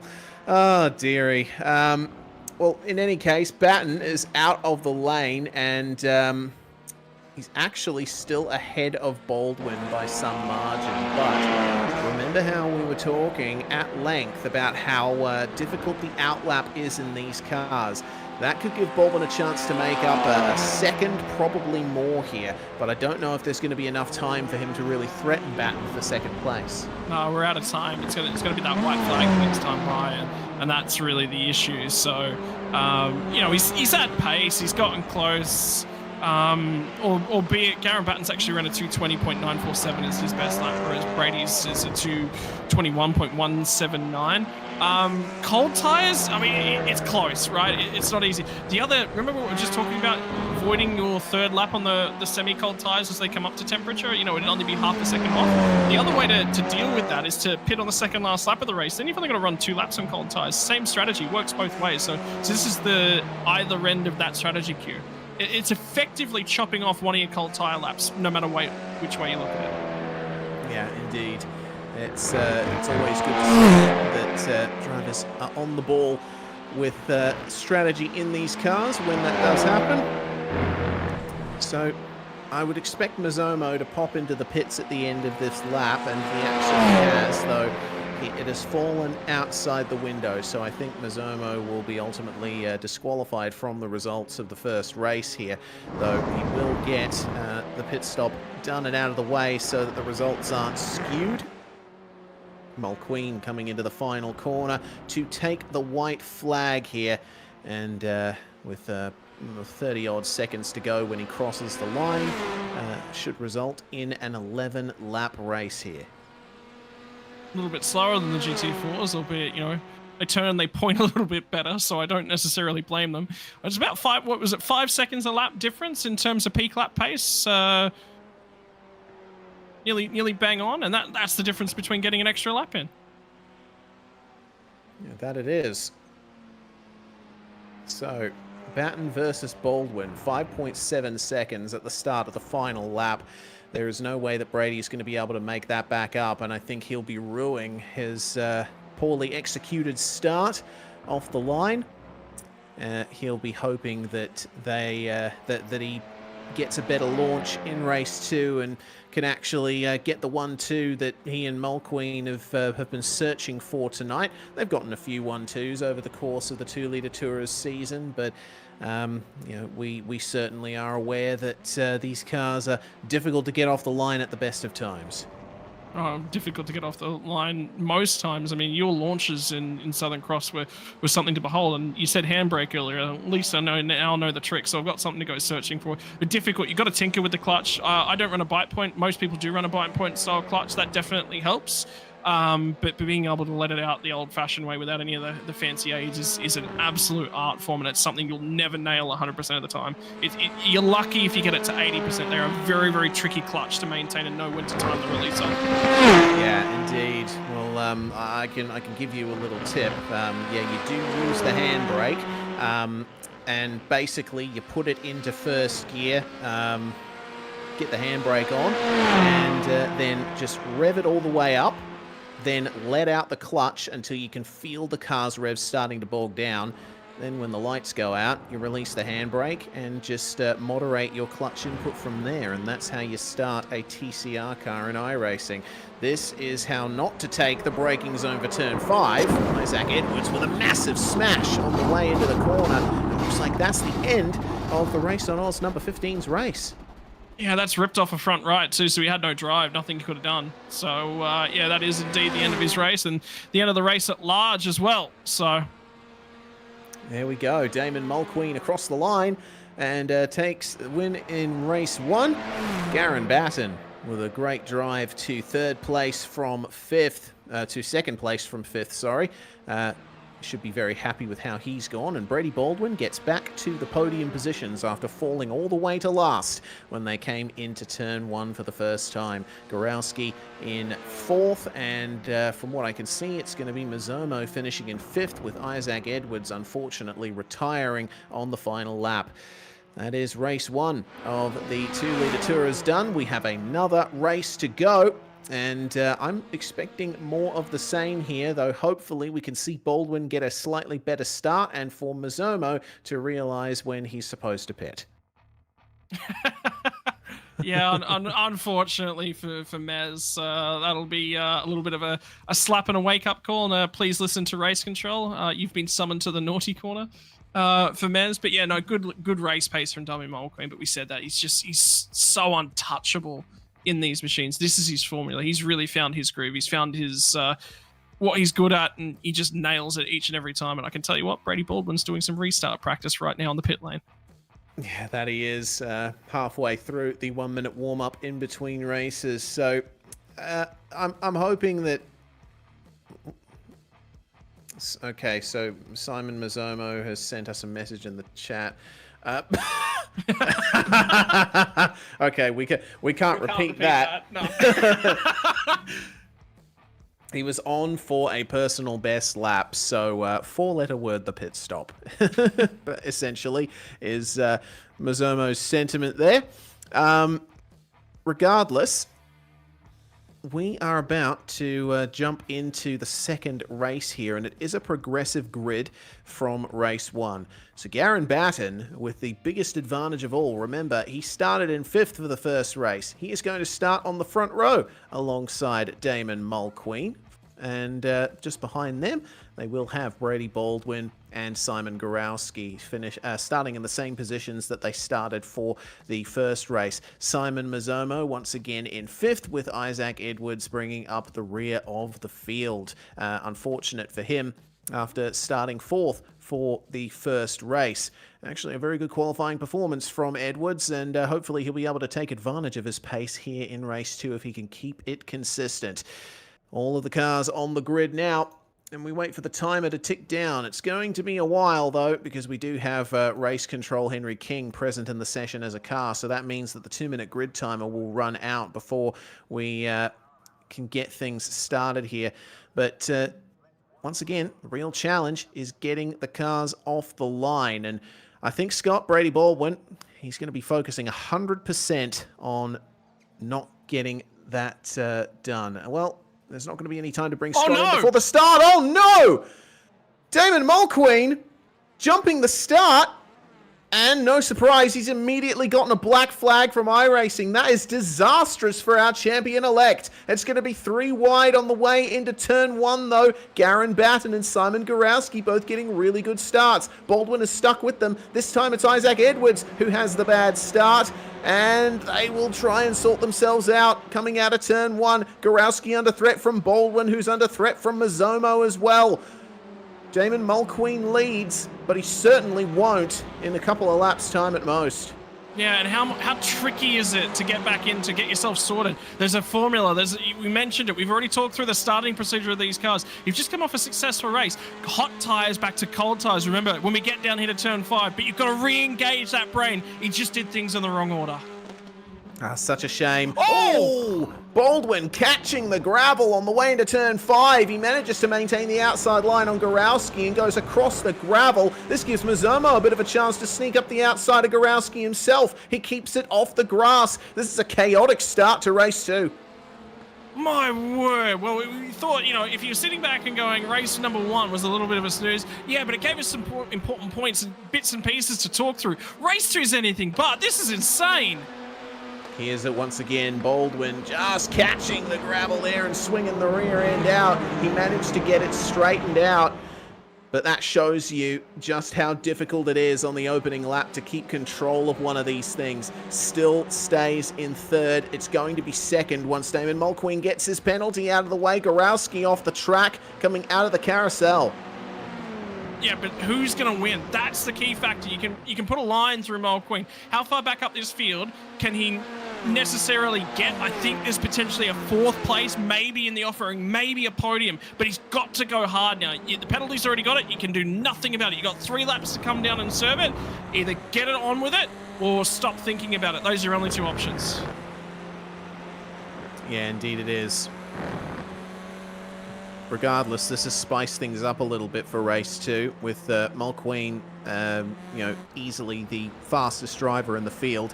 It's going to be interesting to see how he can fight back from this. He goes into the pit lane to serve his penalty, and it's going to be a very tough one. To my knowledge, it's a stop-and-go penalty for jumping the start, and it is quite brutal.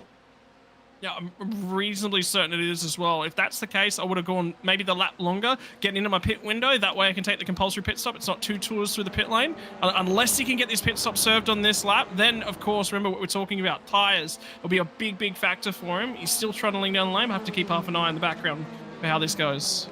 No, it's a drive-through. It's just a drive-through. Okay, cool.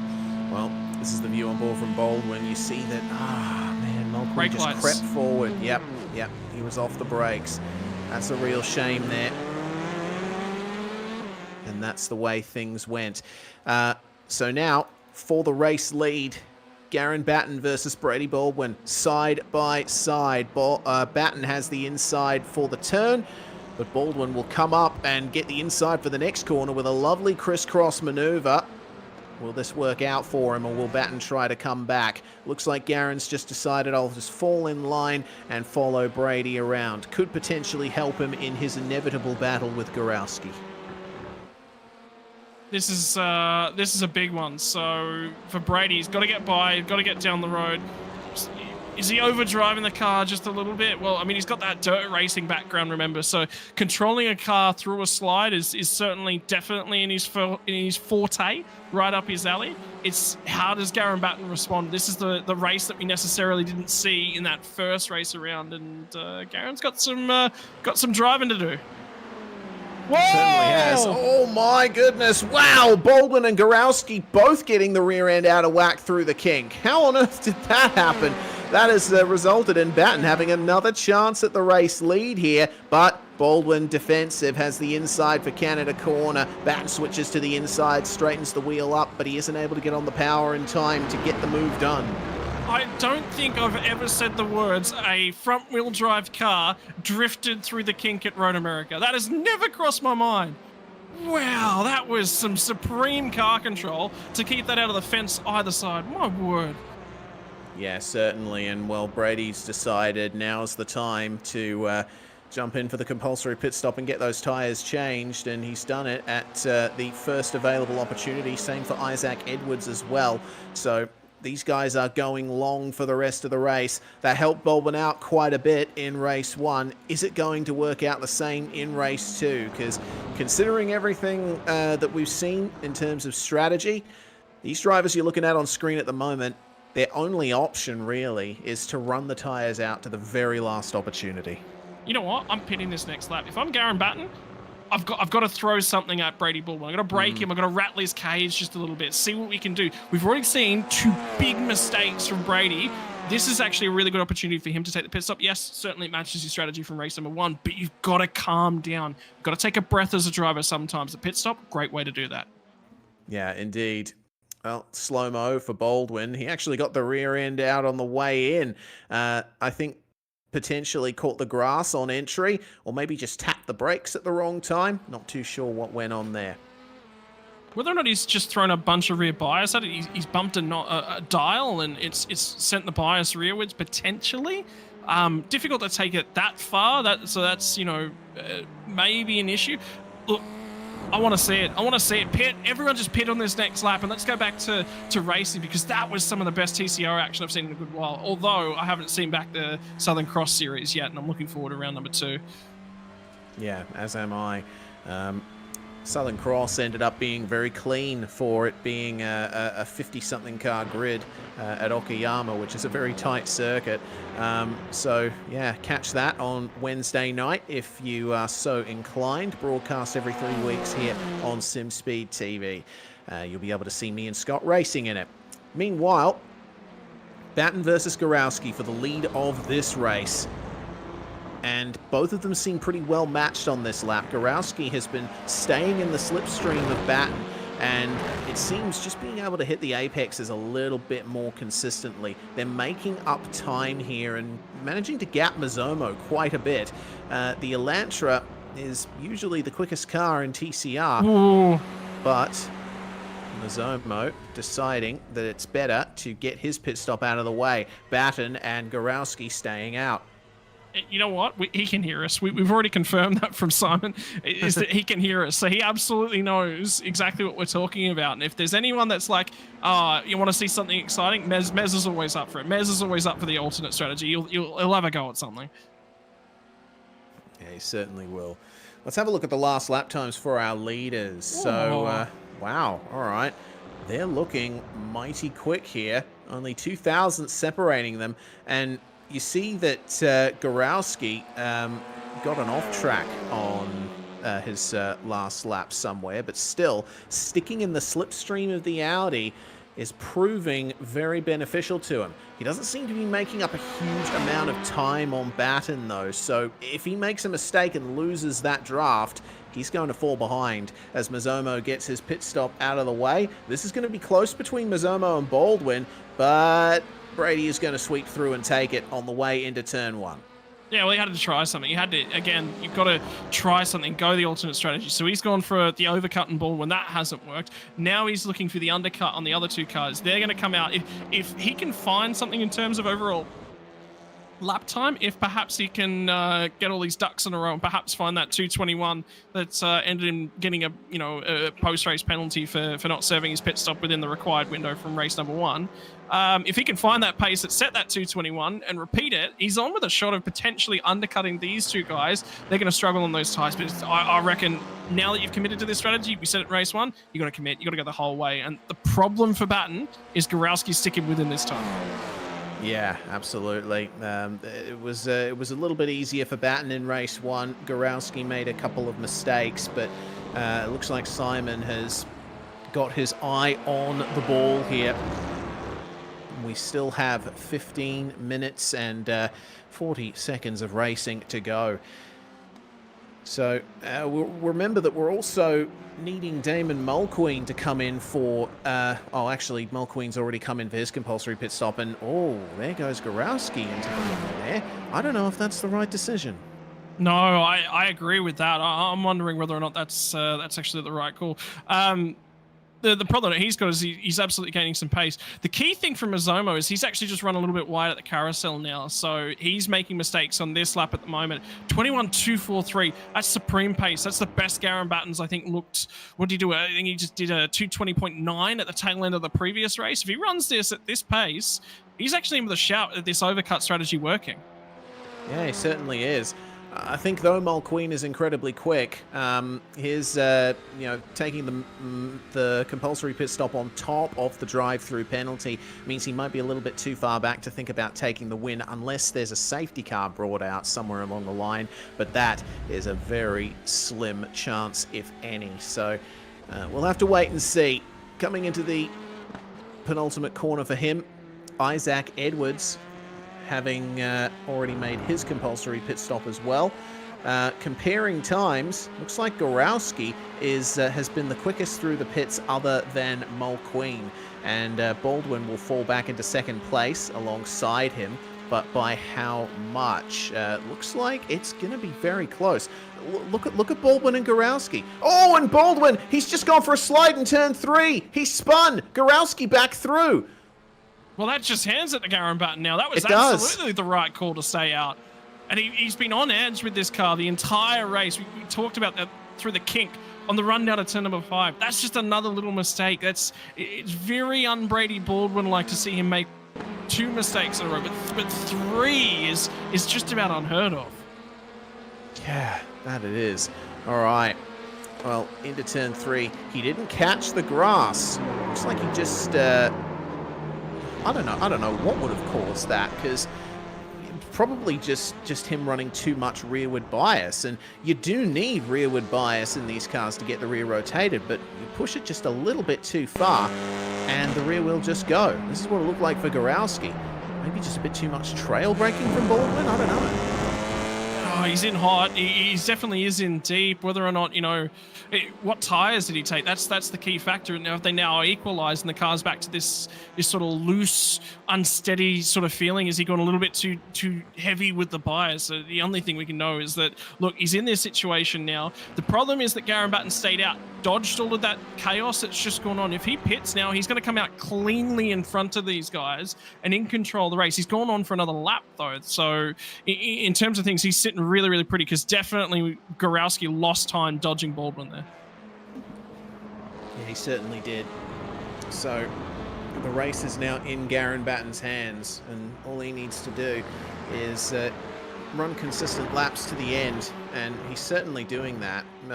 He ran a 221.49 on the previous lap, so certainly no sign of the pace going off as Gorowski goes off, coming out of the final turn. That's going to give Simon Mazomo the position, and Baldwin as well.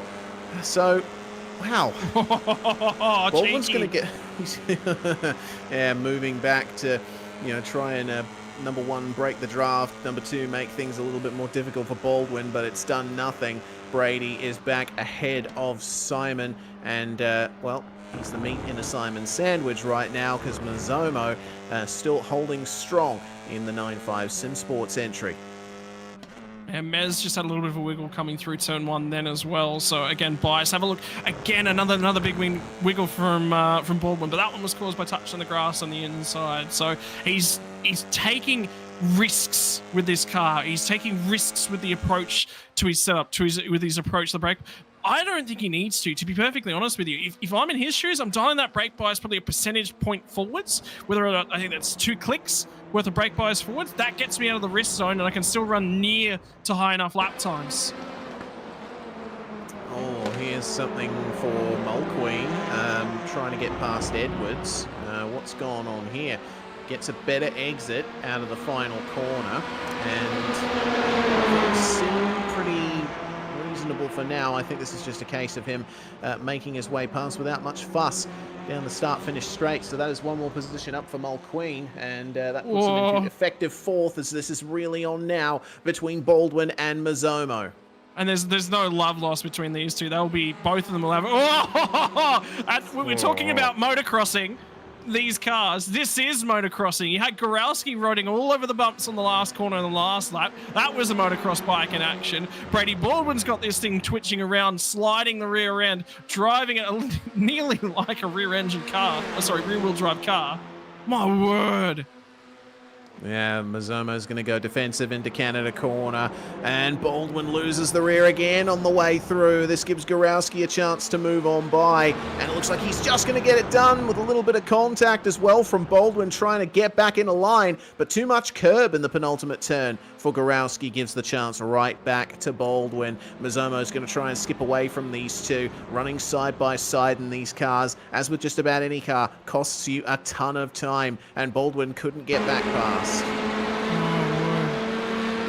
It's kicking off between these guys as well. They're just battling. How good is it seeing cars wriggling all over the road, though? That is true to real-world motorsport. Seeing the cars out of control just a little bit. You've got to drive them on the edge to extract the most out of the performance of the car. It takes skill. It takes talent. And if you, for one moment, sit down and say, yep, I've got everything, all my ducks in a row, everything's going well, I can take a sigh, a breath, catch myself, well, you're going to go backwards because these cars chuck something at you a little bit wild, a little bit different.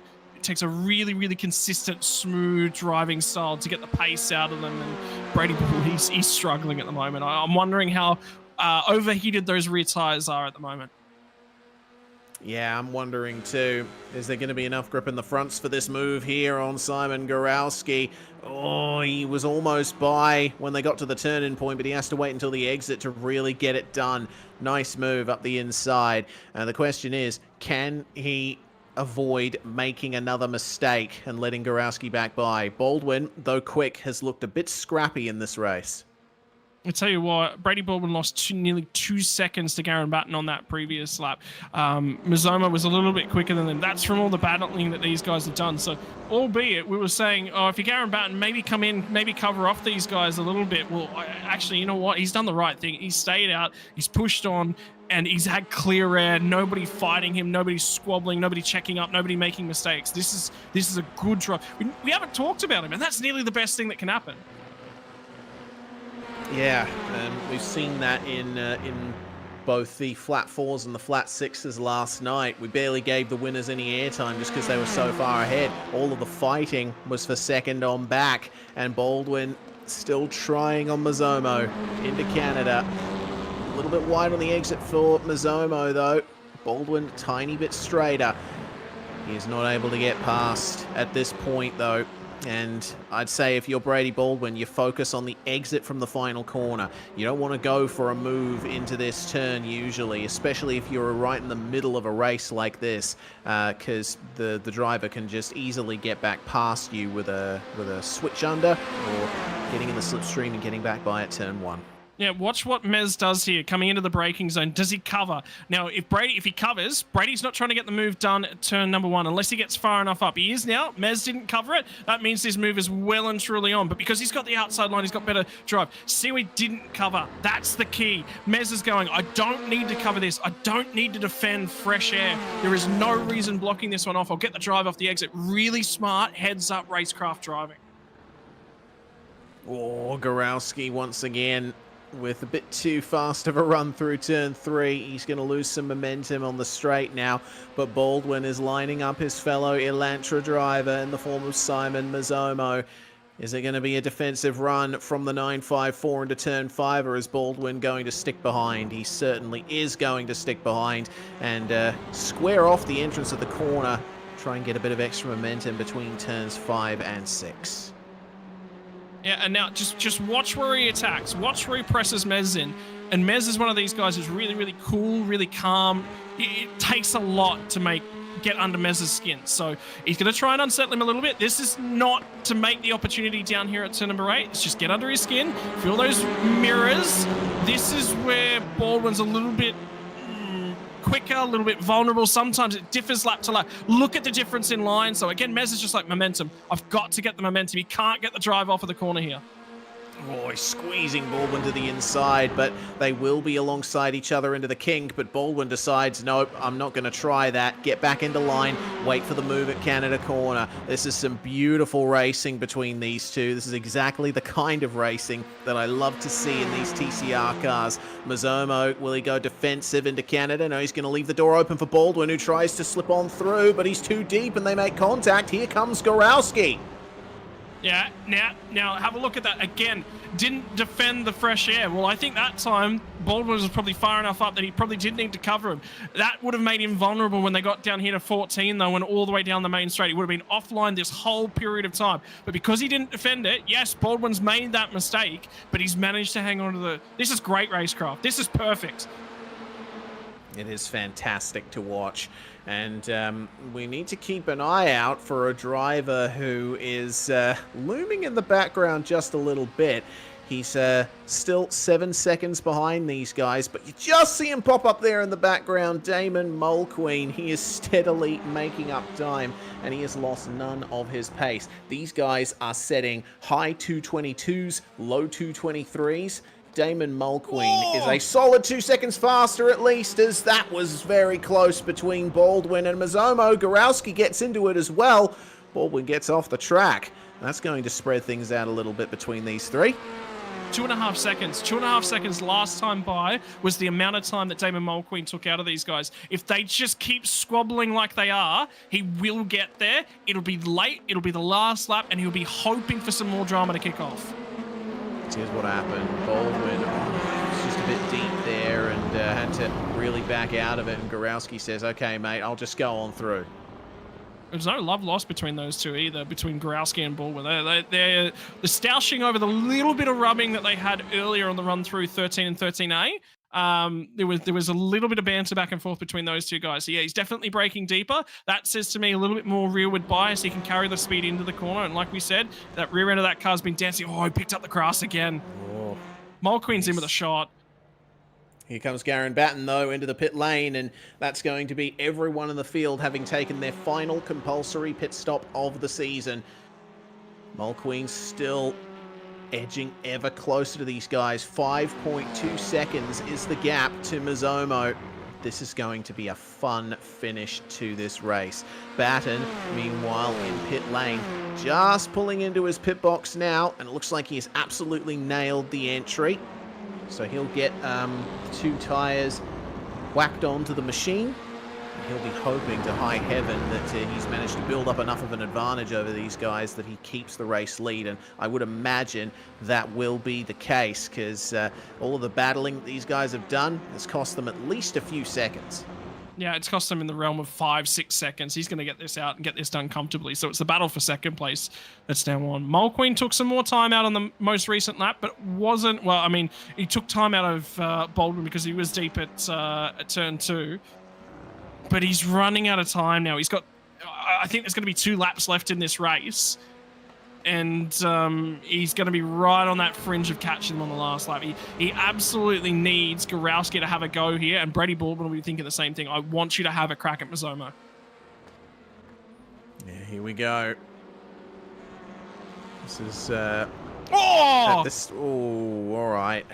Man, things just never slow down in TCR, do they? There's always someone making an error, and it looks like it's Baldwin who did it. We saw that smoke in the background. Damon Mulqueen is through on his teammate. Yeah, so Mulqueen's got the championship wrapped up. He may just hesitate a little bit and potentially let Brady back by if they're tight on points. Remember, Hanma's not a part of this one, so if they're worried about that, that may still eventuate. But just watch he gets the car loose in the mid-corner and picks up the grass race. Well, yeah, but that's the thing. The car wasn't loose until he hit the grass. I think the front wheels were just pulled towards the inside of the corner. It's a very odd one. Yeah, that angle doesn't tell us a whole lot, unfortunately. But yeah, it was not settled in that car at all. All right, then. Well, there's something that I have noticed in these cars. You turn in too early and you catch the grass on the inside of a corner, you can actually induce oversteer. So I get the feeling that might be what's happened to Baldwin here. But we'll think about that later, because the battle is still on for second between the two Simons. And down to Canada corner. This time, Mazomo well and truly goes defensive. He knows that there's a lot to fight for here. And we are coming up to the white flag for Garen Batten. He's going to cross the line with 20-odd seconds to go. And the pressure is on for Gorowski to make the move. He hasn't been particularly strong in this sector of the circuit, but he's been able to keep himself just in touch. Yeah, needs a good exit here, and I just, when he turned the car in, he actually had to unwind the wheel again and have another go at it because he turned in a fraction early. So that's going to cost him. He's not going to be close enough down here at turn 1. Where's your next best opportunity? Turn 5. Then you've really only got Canada corner. Maybe if you're close enough at turn 8, you can get down the inside. So he's only got maybe 3 opportunities, 2 really now, and 2.5 maybe at turn 8. Yeah, maybe. There's a lot in it for these two as we check out the replay here. And that's Baldwin on his way into the turn. Ooh. Yeah, 2 wheels in the grass on the inside. It definitely unsettled the car. That's exactly what I saw. Okay. Yeah, the more I sit here and more I commentate with you, Reese, you're an absolute master and wizard at seeing these things. I suppose you have been doing it a while.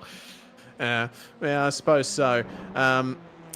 It's still a really odd thing to happen, though, isn't it? Like, if it's a front-wheel drive car, you would expect that hitting the grass on the inside, you wouldn't get any oversteer, but apparently it did.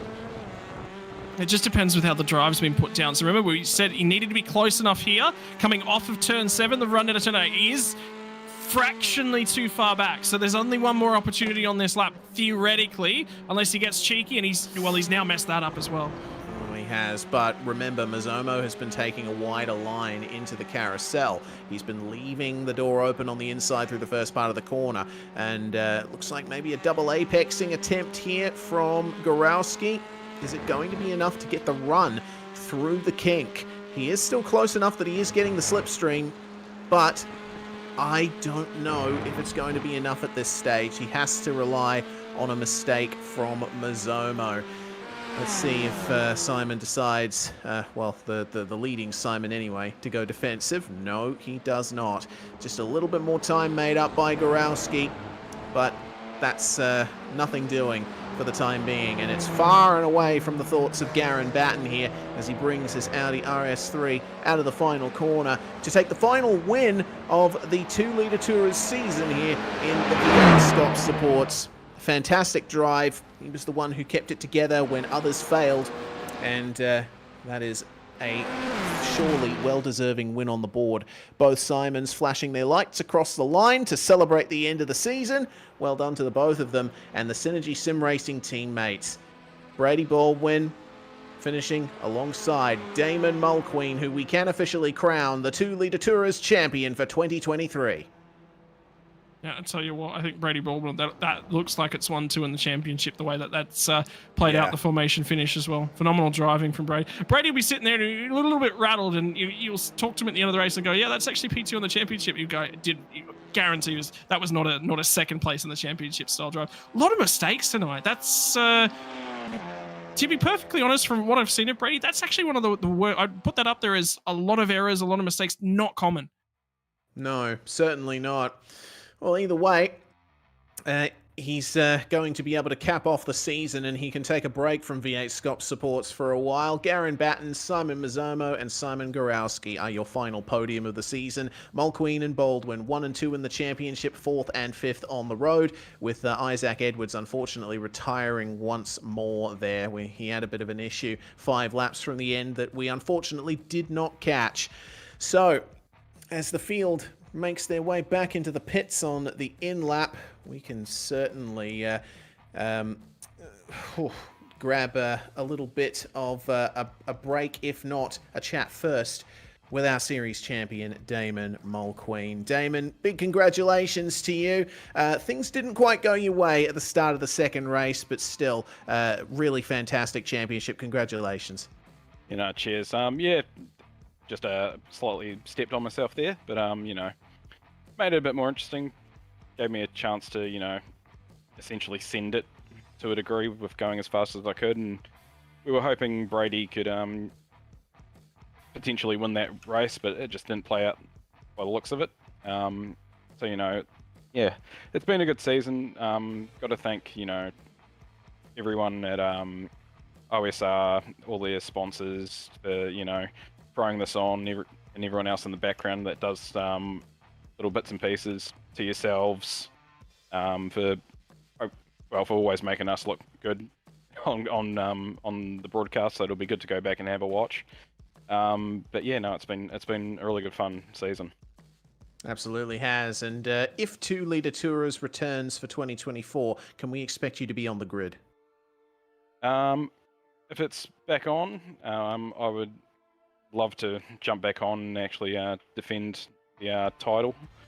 So it'll be good, and but we'll wait and see what OSR have plans for. Because I don't think anything will get announced. Nothing's been quite announced yet, so we will just have to wait and see, essentially. Indeed we will. Well, victory celebrations to start for you and your teammate Brady Baldwin here on track. Damon, is there anyone else you'd like to thank before we let you go? Yeah, so firstly, all of our sponsors. I'm still currently in the car, setting up for photos and stuff for later. So, got to thank all of our sponsors. Absolutely all of them. They've been amazing, the support throughout the season. All the guys at SSR, they've been pretty, handy behind the scenes and whatnot. And firstly, as well, already thanked series organisers and stuff, and yourselves. But this one I'm just going to dedicate to my grandfather, who I lost right after my birthday in July. So that's been pretty hard, and has taken a bit of the wind out of wanting to do these things and whatnot, and it's made a bit more of a struggle, but we stuck it out, and here we are with a win. So good to have the number 1 on the door next season if this goes all on ahead. And yeah, and big thanks to the family as well. It's been rough, but we're getting through it. Fantastic stuff. Thank you so much, Damon, and certainly you have our sympathies here on SimSpeed TV. That's Damon Mulqueen there, the 2-Litre Tourers champion for 2023. And we might have time to have a quick chat to Garen Batten as well, Scott. Looks like you've caught up with him for his Race 2 victory. Garen, that was a really relatively quiet race out in terms of things. Obviously, would have noticed the jump start from Damon Mulqueen. What goes through your head when something like that happens to the guys ahead of you? You know, is it opportunities on the table? I've got to race hard. Do you all of a sudden, you know, start over driving things because you just look so smooth, so consistent, so under control? Well, the first thing that went through my head was, well, that's good because it's the only way I was going to beat him. Because yeah, he was mega quick. Yeah, I mean the way the Audi operates, you've got to give it a couple of laps for it to especially warm up the rear tires and stuff. And also the setup that I was running, I had to basically run full fuel. I couldn't run as light as probably the other guys were. So I knew things had come to me a bit, but yeah, so it was just hit your marks and try not to get caught up in anything, which I nearly managed to a couple of times. But yeah, it was just run your laps and see where you're at the end. How good was that battling in the opening couple of laps there? Because that was really tight and tidy. It was on for young and old.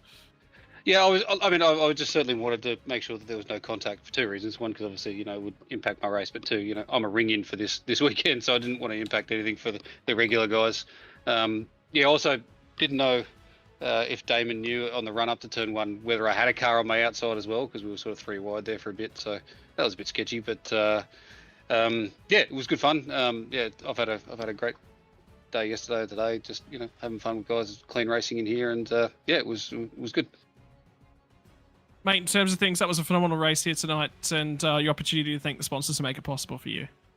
Yeah, definitely thanks to Henry and everybody involved in the series for letting me come and, you know, crash the party this weekend in a couple of races just to get a feel for it. And yeah, hopefully it will lead to me coming back next year and doing the whole series. And yeah, thanks a lot. Mate, thank you very much for jumping by. It was lovely to chat for you, and good to see you out there this evening. Thank you very much. Thanks, Tim. Well, it's Garen Batten there with a fantastic result in the final 2 Litre Tours race of the season, and we can certainly go straight into the V8 action now as well. Just reaching the end of qualifying here in what has proven to be the most popular support category of the roster in 2023, the 2014 Australian touring cars, Old Commodore and Ford Falcon. Love watching these things go around, and Road America is such a suitable track for these things. This is how things look in the championship standings. Aaron Gilbert only 41 points ahead of Gavin Cox in the championship standings. Henry King not that far behind either, so it's still very much on between those three. Yeah, 3-way championship stouts coming into the last race. Yes, it's difficult for Henry King to get in there and potentially win the championship, but anything can happen. We've already seen what happened with the TCRs. Well, add in a lot more horsepower and a rear-wheel drive car, and, you know, mistakes can happen so easily around this place. You miss getting into a corner, you downshift a fraction too early, there's an engine gone. So it's not over and done with for Henry King, but he's gonna need some luck to fall his way. Yeah, absolutely. It's been interesting the season from Aaron Gilbert. It was sheer dominance from him last year, but this year he's had a couple of bad results which haven't quite reflected his true pace in these cars. But we'll have to wait and see how it works out at the end of this 2-race format, 13 laps each, with, once again, compulsory pit stop for 2 tyres and a progressive grid for race 2. With only 2 minutes left on the clock in qualifying, still plenty to go on here, and Gavin Cox in the 555 yet to set a time in qualifying. You certainly won't be able to miss him with the Tribute Kmart Racing livery on the car. Meanwhile, car number 88 of Nick McMillan for the Cobalt crew, running a little bit of a green-eyed monster tribute livery. Really enjoy seeing those out here. Of course, when the V8s raced at Bathurst, it was retro livery round, and it seems that quite a few of the teams have kept that up. Yeah, celebrate what's going on. I mean, look at the discussions we've had about motor racing the world over. The aero... now it's gone off the top of my head. But GT3 cars from the world over, TCR cars, you name it, you know. So celebrating the old cars is really, really important. I like this. It's something different, adds flavour to the series. Absolutely. Keep on with it. I want to see more of it. Yeah, I want to see it too as well. Looks like McMillan getting a bit of a slipstream potentially here from Henry King, and he's not going to get one coming onto the start-finish stretch. King decides it's better to... Oh, dear. Better to go into the pits, and well, Nick McMillan might do just the same. Actually, no, he won't. he'll commit to the end of this lap, even though they won't be able to finish this next lap. They start. This is a heat format. It's a hard cut to the end of the session. You need to have crossed the line with at least 2 minutes and 9 seconds or so remaining on the clock. Yeah, so that's unfortunate. What they will transition into, actually, from Henry King's perspective, he's gone and practiced to start. Very, very smart. He's actually practiced it from a little bit of a way back down the grid as well, so from somewhere approximately close to where he'll actually be starting, so a little bit of knowledge of what the pace is and what the run's going to be like down at turn 1 as well. I really would have liked, he ended up backing out of it, actually, but I would have liked to have seen him run all the way down. It's actually really, really smart, because again, you don't approach turn 1 at the same speed as you would in the race. Yeah, that's exactly right. Any bit of practice coming up to the race is essential, even if you do it in the qualifying session. Number 36, Joe Mahoney, is not going to be able to make it to the end of this lap, but it's been a very good qualifying performance from him. We'll see where exactly he starts in just a couple of seconds' time. The grid then for the first race of the night in the V8s, and it is Bobby Jovanovic who starts on pole position here. Fantastic performance from the 089. Racing for ANZ Motorsports and the Henry James Racing conglomerate. He starts alongside Aaron Gilbert, the championship leader, and will make sure that he gets a good start. Gavin Cox, second place in the championship, will start in third alongside Joe Mahoney for Race on Oz. And then Daniel Stevens and Stephen Varga will take the MFR cars from 5th and 6th on the grid. Peter Pavlovich is going to start alongside Henry King in 7th spot, with Shane Bowen and Colin Bruns rounding out the top 10. The last car on the grid is going to be Nick McMillan in 11th spot. This is going to be a fun one. Plenty of power put down in these cars. Who will get the best run on the way to turn 1? Yeah, it's going to be get the thing off the line. Henry King's just done a practice start, so he's at least warmed up in sort of this aspect. Remember, for him, it's got to be clean. He's got to throw caution to the wind a little bit, but still be clean. Has to win the race for my line, and everyone else basically has to fall off the track, not finish. 2 races here tonight, 2 opportunities to score points, but it's got to be, if he doesn't win race number 1, I'm nearly putting a line through him. It becomes a 2-horse race. Oh, it's going to be fun. We always love seeing the V8s take to the track, and always with good attendance. Jovanovic versus Gilbert on the front row will be the big decider here. Gilbert, certainly one of the quickest drivers in these cars, and over the course of the season, he's proven to be the one with the chops. Let's see then, with just a few seconds remaining on the timer, who will soar and who will fall. The MFR cars starting in line behind them. How well will they do? Oh, we've already seen Bobby Jovanovic jump the start there. Similar to Damon Mulqueen in race 2 of 2 Litre Tourers. They are away. It is a poor start, unfortunately, from the Ford Falcon, or Holden Commodore, sorry, of Peter Pavlovich. And Bobby Jovanovic will remain in the lead on the way into turn 1, but he has picked up an iRacing black flag for getting into gear a little bit too early. Well, getting into gear and not having his foot on the clutch effectively, or not having foot on the clutch and the brake, that's the key factor. If you're using a bite point software, that's a common problem, because it just grabs the gear and you've got it at the bite point. You've got to have that line lock or a handbrake, something on it, and look at them feed on the run down to turn 5. Indeed, it's side by side between the 2 Cobalt teammates of McMillan and Bowen, with Pavlovich chasing them down here. Side by side between Daniel Stevens and Joe Mahoney, as that is very deep indeed from Nick McMillan. He went straight off into the runoff area at turn 5. Yeah, it was a rear of the field start, needed to be nice and clean, needed to stay attached to the back end of these guys. A little mistake in the early running, it's put him a long way behind it. He's got to dig himself out of trouble now. Yeah, speaking of digging, there's a lot of it being done by Joe Mahoney and Daniel Stevens, with Varga right with them too. Bit of contact between Mahoney and Stevens through the left-hander, but Stevens will have the inside line for the first part of the carousel, and that gives him the position. Lovely line of cars here for everyone outside the top 3. But it's going to be a head-to-head between Gavin Cox and Aaron Gilbert, running 2nd and 3rd right now. It will be the race lead when Jovanovic comes in to serve his penalty, and the championship will undoubtedly be going somewhat down to the line. Let's see if Mahoney can defend here from Varga. Certainly can. Solid middle of the road run into Canada corner. Yeah, Stephen Varga actually lifted off at the entry. Was nearly there, nearly far enough up for a little bit of overlap. Cheeky stab of the nose down the inside. The carousel lifted. Caution's the better part of Valor in that instance, but this time he's going to bowl wide. Absolutely catching the grass and the gravel. And there's no way he was going to make it through the corner there.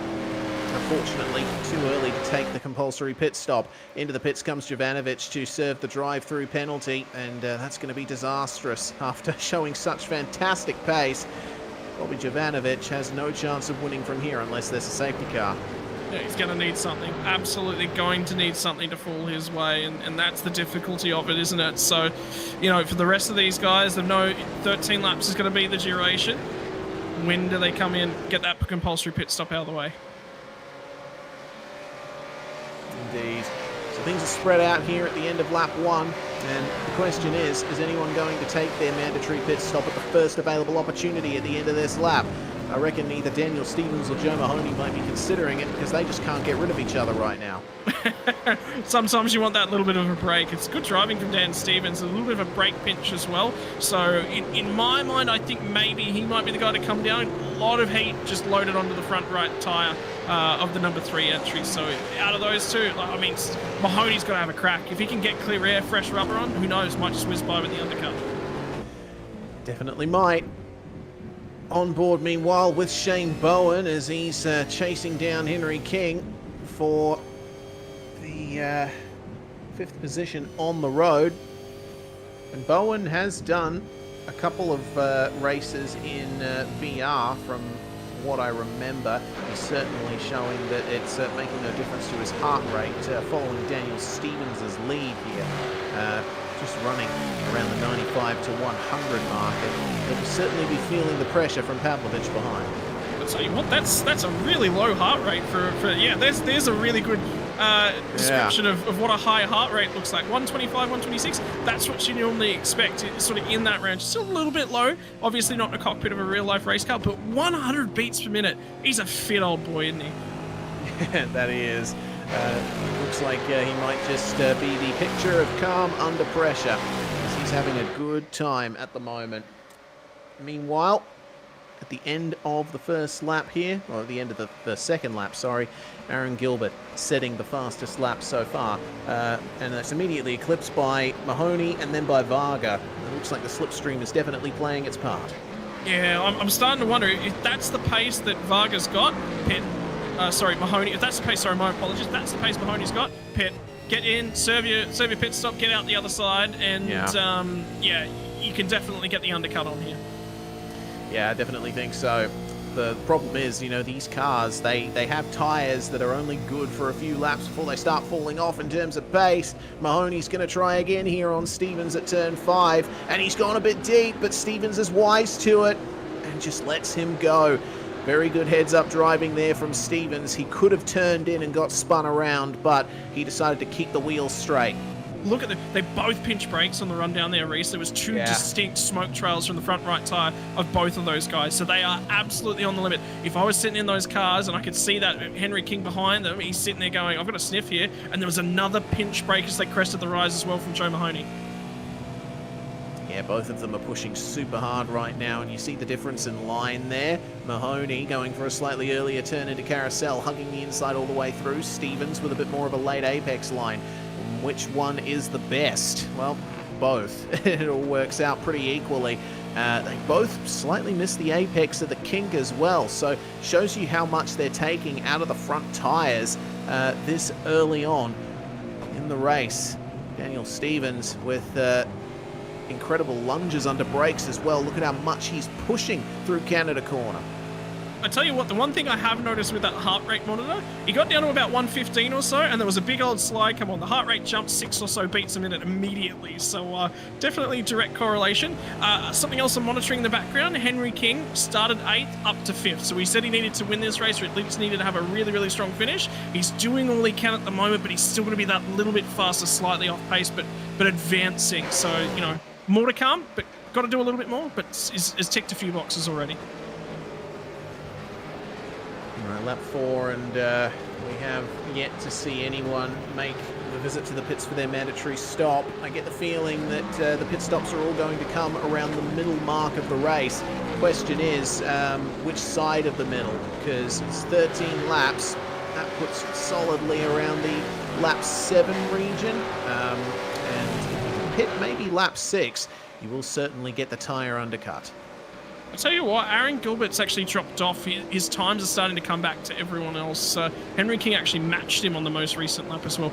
Gavin Cox was about 0.4 of a second quicker. He's the fastest car in the field at the moment, so he's doing really, really well, but running wide down at turn 5. Yeah, just a little bit.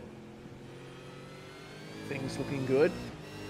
All throughout the field, things have settled after that chaotic start and opening lap. Aaron Gilbert and Gavin Cox are still close together, and remember, they are fighting for the championship. There's only 41 championship points in between them, and a bad result for Gilbert in either race could bring Cox right into the fight.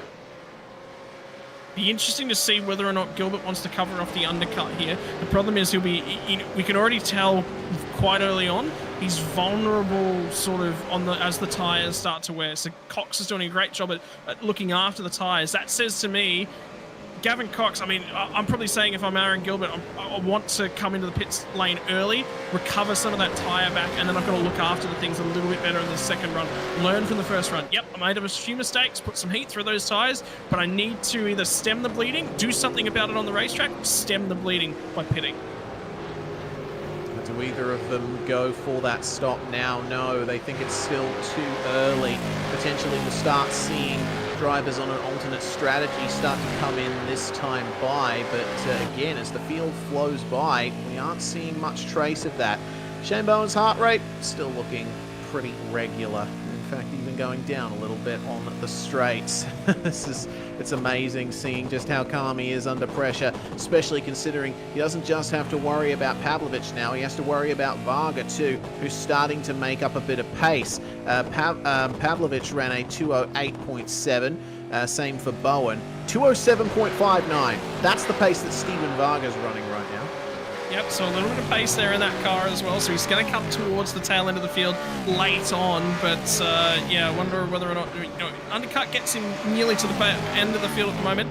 The other thing I noticed from Shane Bowen's camera is that there's a lounge chair sitting on the right-hand side. Boy, if I was in his house, I'd be sitting there. I'd have my eyes glued to this thing. Absolutely. The fight continues here. It looks very difficult here for Pavlovich to try and get past Bowen. The rear-facing camera on Shane's car is certainly going to be full of Peter Pavlovich, and Peter Pavlovich will be full of Steven Varga right now through the turn before the carousel. You see how much Pavlovich is pushing. He's getting little helpings of oversteer on every single corner.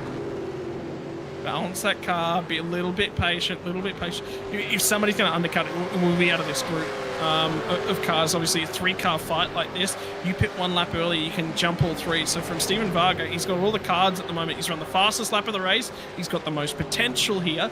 Potentially could be the first driver to pit. Well, I've said that just about every lap, and I've been wrong every lap. You say it often enough, Reese, eventually you'll get one right. Yeah, exactly right. Exit Canada corner then. All 3 of them taking the maximum on the exit, though again, little pinches of the brake, which is pretty much par for the course in these cars. They're set up quite softly, these things, and you have to be careful of that. Not put too much heat into the tyres. As into the pits comes Mahoney, King, and now Steven Varga as well. Is Gavin Cox in? Yeah, he is. Actually, he's decided to throw up the spanner in the works here versus Aaron Gilbert. And has he lost a bit of time? It looks like he's a bit closer to Mahoney than I thought he'd be. Maybe could just be the run onto pit lane. I think Mahoney was really, really strong. Once he got the overtake done there, he actually started coming forward. So from Mahoney's perspective, I think he's actually got long run pace on board on that car. So keep half an eye on that. I also took another look at Gavin Cox's run into the pits, as it's still on here between Bowen and Pavlovich. It looks like Peter's gotten it done around the outside into turn 5. That was beautifully done. Nice and late on the brakes. Got it sorted. replay of Cox's pit entry, you'll notice that he actually takes it a bit easy on the way in, and Mahoney makes up a lot of time there. Yeah, okay, so there it is. Reese Gardner spots things, what's that, 4 or 5 times tonight? You've been on the ball tonight. Just go onto the replay and check it out as well. Looks like King gets out of the pits ahead of Joe Mahoney. Interesting to see there. So comparing pit stop times, Gavin Cox 42.1 seconds on my end going through the pits. 10.7 seconds stop time. Henry King, 40 seconds in the pits, 9 seconds stop. Colin Bruns has the quickest stop of anyone right now, and also the quickest lane transit time. Only 8 seconds stopped in the lane. Did he get 4 tyres? That seems a little bit shy for getting 4 tyres on. I wonder whether or not he's only taken 2. Yeah. 2 in fuel? Whoa! Maybe. Pavlovich and Bowen still not over. Do either of them decide to come into the pits this time? Bowen's going to. Has there been a change of position? Yeah, I was about to say, I'm pretty sure Pavlovich got that one done. Yeah, I don't know. I think I think just didn't let him get away. He went around the outside of turn 5 earlier on in the lap, and Bowen's been pressuring him ever since. Bruns has stopped. Colin Bruns has stopped on track. Where is that? Exit of the turn and coming into the carousel. What on earth? I think that's a hardware failure. Or is it a blown engine? Right. No, I know you're not. right. His brakes are locked on. His brakes are full locked on. Yeah, that is a hardware failure. That smoke is from the tyres locking up. So that's interesting. We might see a safety car out of this, because Bruns won't be able to get that back to the pits under his own power. And there's been a response from Aaron Gilbert. He's come into the pit lane. Stevens and Pavlovich stay out. Bruns has been given permission to tow, I think, by race control. And no safety car from that. So we will get our heart rates back down to potentially the level of Shane Bowen's. Yeah, that's a brake failure. That's 100% a brake failure. It's locked on for Mahoney. Big send. Ooh, that's massive there. Mahoney getting past Henry King. So King won the race out of pit lane, but Joe Mahoney saying, I'm going to win on the track in this battle. Yeah, and getting back to Colin Bruns, it was definitely a brake failure. You could see the car, it was trying to turn, which says one side of the rear wheels was turning. It was lining one up, the brakes were still locked on. So I have a feeling it's absolutely a brake locked in position. Yeah, indeed. Well then, Joe Mahoney can now try and march his way forward. He's got Gavin Cox and Aaron Gilbert up ahead of him. Let's see what happened here for Colin Bruns. Yeah, you can see that the brakes just won't come off. Oh, I've just seen Daniel Stevens come into the lane and have a spin. That car is damaged. He lost it on the way into the pit lane. It looks like he didn't catch the grass, but I think the rear's just locked up, and he is not happy. That's an extremely odd one. He's like, yeah. It's right as he gets towards the crest of the hill. Look at the fist. Look at the frustration. Yeah. And look at the heart rate coming. His heart rate's coming down. He's frustrated. He's annoyed with himself, and the heart rate came down. Yeah, here's a view of what happened.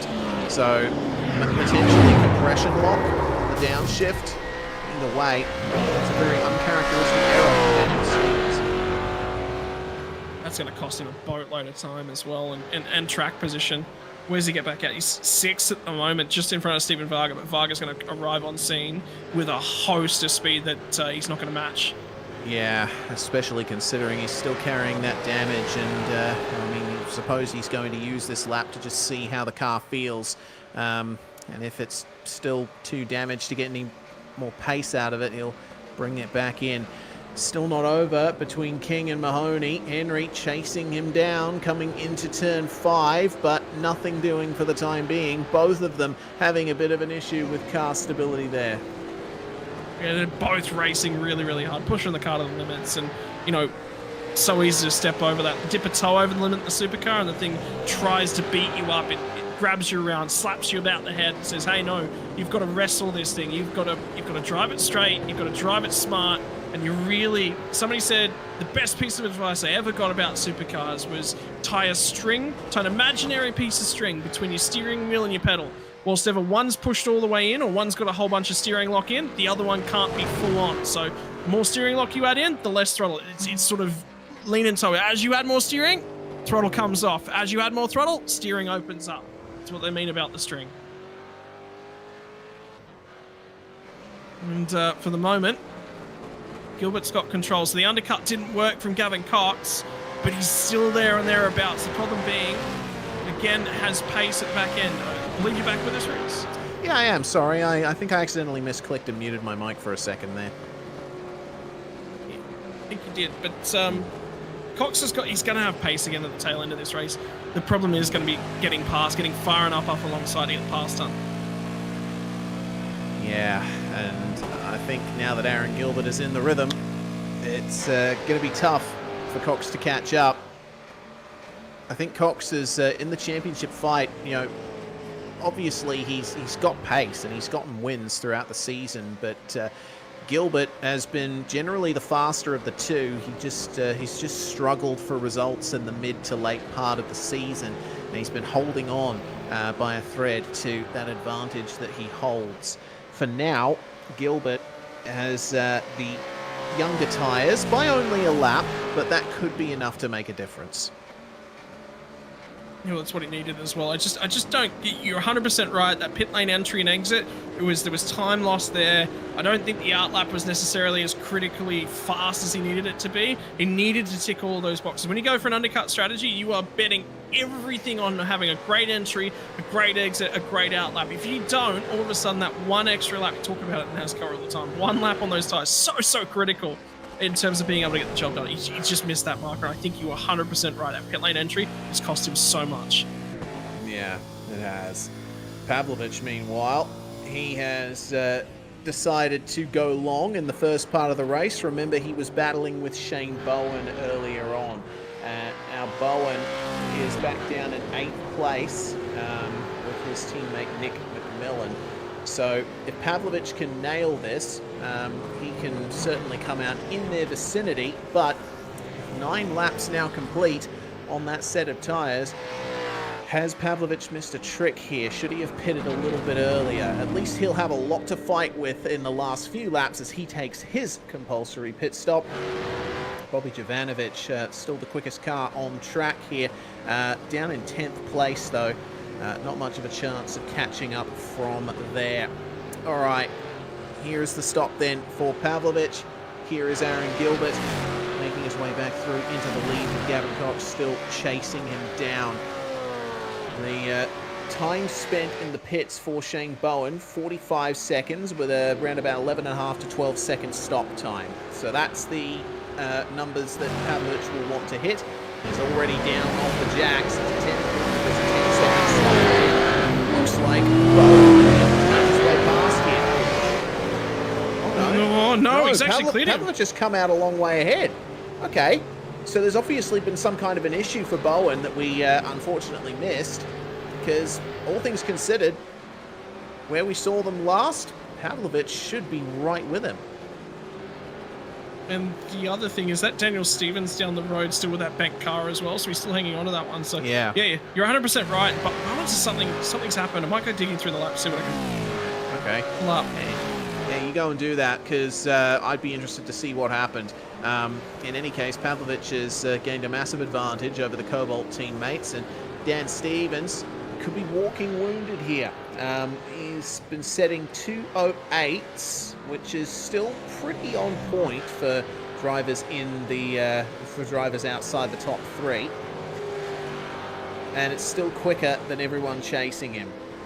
I'm wondering if Pavlovich will be able to get the pace on here in the final few laps to gain some kind of advantage, and if he can hold off Steven Varga in the final few laps of this race. 4 laps to go, coming up to 3 with Gilbert and Cox making their way into Canada Corner. Bobby Jovanovic is going to see his first pass of the race shortly, from what I can see. Nick McMillan maybe is going to face off against him in these last couple of laps, but Jovanovic is certainly driving hard, putting wheels into the gravel and the grass on the way out of these corners, and I mean, certainly he'll be ruining the jump start there, because it would have been a very close fight for victory otherwise. That's what it looked like for him. Goodness gracious, it's always difficult watching cars go off on the exit of the carousel, just because the access road provides such a huge bump. So just went back and finished the investigation. Pit stop was where Shane Bowen lost all the time. It was 4 seconds slower end to end in the lane. And I can't see that he was slow on entry. I can't see that he was slow on exit. I think he may have just been a little bit too long in the box. Yeah, maybe. Well, Shane Bowen's pit stop was 11.5 seconds. So the big time loss has been through the pit lane. And actually, having said that, it wasn't so much a time lost by Bowen as a time gained by Pavlovich. Pavlovich was 41 seconds through the lane. The only person faster than him through the lane was Henry King at 40 seconds. Everyone else has been running mid-41s to 42s, even 43-second times coming through the pit lane. So Pavlovich must have hit his marks perfectly. Well, it's a little bit of both sides, yeah. So obviously fractionally slower and then massively faster for Pavlovich. He is closing on Dan Stevens as well, and they're going to have 3 laps to try and sort this one out. So he's going to get there, and then we've got this lovely battle pack as well. I love this. I love fields where you just look up and down. There's battles going on everywhere, and for these 3 guys, particularly with Jovanovic closing on the back end of this one. Can he nick 2 spots at the tail end of this one? Very well could. Still plenty of time to go. Will be 2 to go. Next time by, Bowen a little bit wide on the way into the carousel. He's going to let Nick McMillan through, and Jovanovic is going to try and follow. This is going to be tough. Jovanovic gets on the power and slots in between the Cobalt teammates who have switched places in terms of who is leading the fight. And now Jovanovic puts the power down out of the kink, which you have to lift for, even get on the brakes a little bit in these cars. That's a fantastic launch, and it will be the inside for Canada corner for Bobby. He gets back up into 8th position as a result. Beautiful job. It was an overlap for an exceptionally long time. I thought for half a second he might start tracking out. Nick McMillan was just ever so slightly had some overlap at the tail end of things, but he managed to clear him just eventually. Now, is Steven Varga still in play? Well, based upon the previous lap, 1.5 seconds, he was faster than Varga. So you would say, yeah, maybe, might still be in play, but he's going to have to fight off McMillan who gets the drive. Yeah, it was a good run for McMillan in a straight line here, and it looks like Jovanovic is going to let him go into turn 1. Or is he? For a second, I thought he was going to yield that, but McMillan runs wide, gives Jovanovic room to retake the position on the way out of turn 1. But the fight is still on. I think Jovanovic has used up all of his tyres chasing these guys down, and now he can't get away from them. Yeah, big toe as well. So McMillan and Bowen look like they're really, really quick in a straight line as well. They're really trimmed out. So unfortunately, a lot of corners around here, a lot of long loaded corners. So you got to look after those tyres. Sells at that time by. But Varga just had a big old luck up just ahead of them as well. Definitely still in play. And for Pavlovich, he is closing, and he's closing at a reasonable amount. He's going to fall just shy though, I tell you what. And this one as well. It's all coming to life in the final laps of the race, Reese. What more could you want on a Saturday night? Yeah, absolutely. This is the race that I've been looking forward to all weekend, at least when it comes to supports. The gap for the lead coming down, and under 8 tenths now between Gavin Cox and Aaron Gilbert. The number 1 on the car, designating Gilbert as the reigning champion of the series, so you'd expect him to be the one with the advantage here, but Cox has had a fantastic season, and as we mentioned, only 41 points behind him, behind Gilbert coming into this final round. So if he's able to pressure Gilbert into a mistake, that could be a massive points haul for the Middle Finger Racing 555. White flag is in the air for these two. Don't count out Joe Mahoney either. He's running a very strong 3rd place and could take advantage if these two come together. Well, the other thing is, Bobby Jovanovic has just had an issue coming through Canada corner. Not again. This looks like potentially a hardware failure. Let's see. Jovanovic on the exit of Canada. He spins around. Doesn't look like a hardware failure.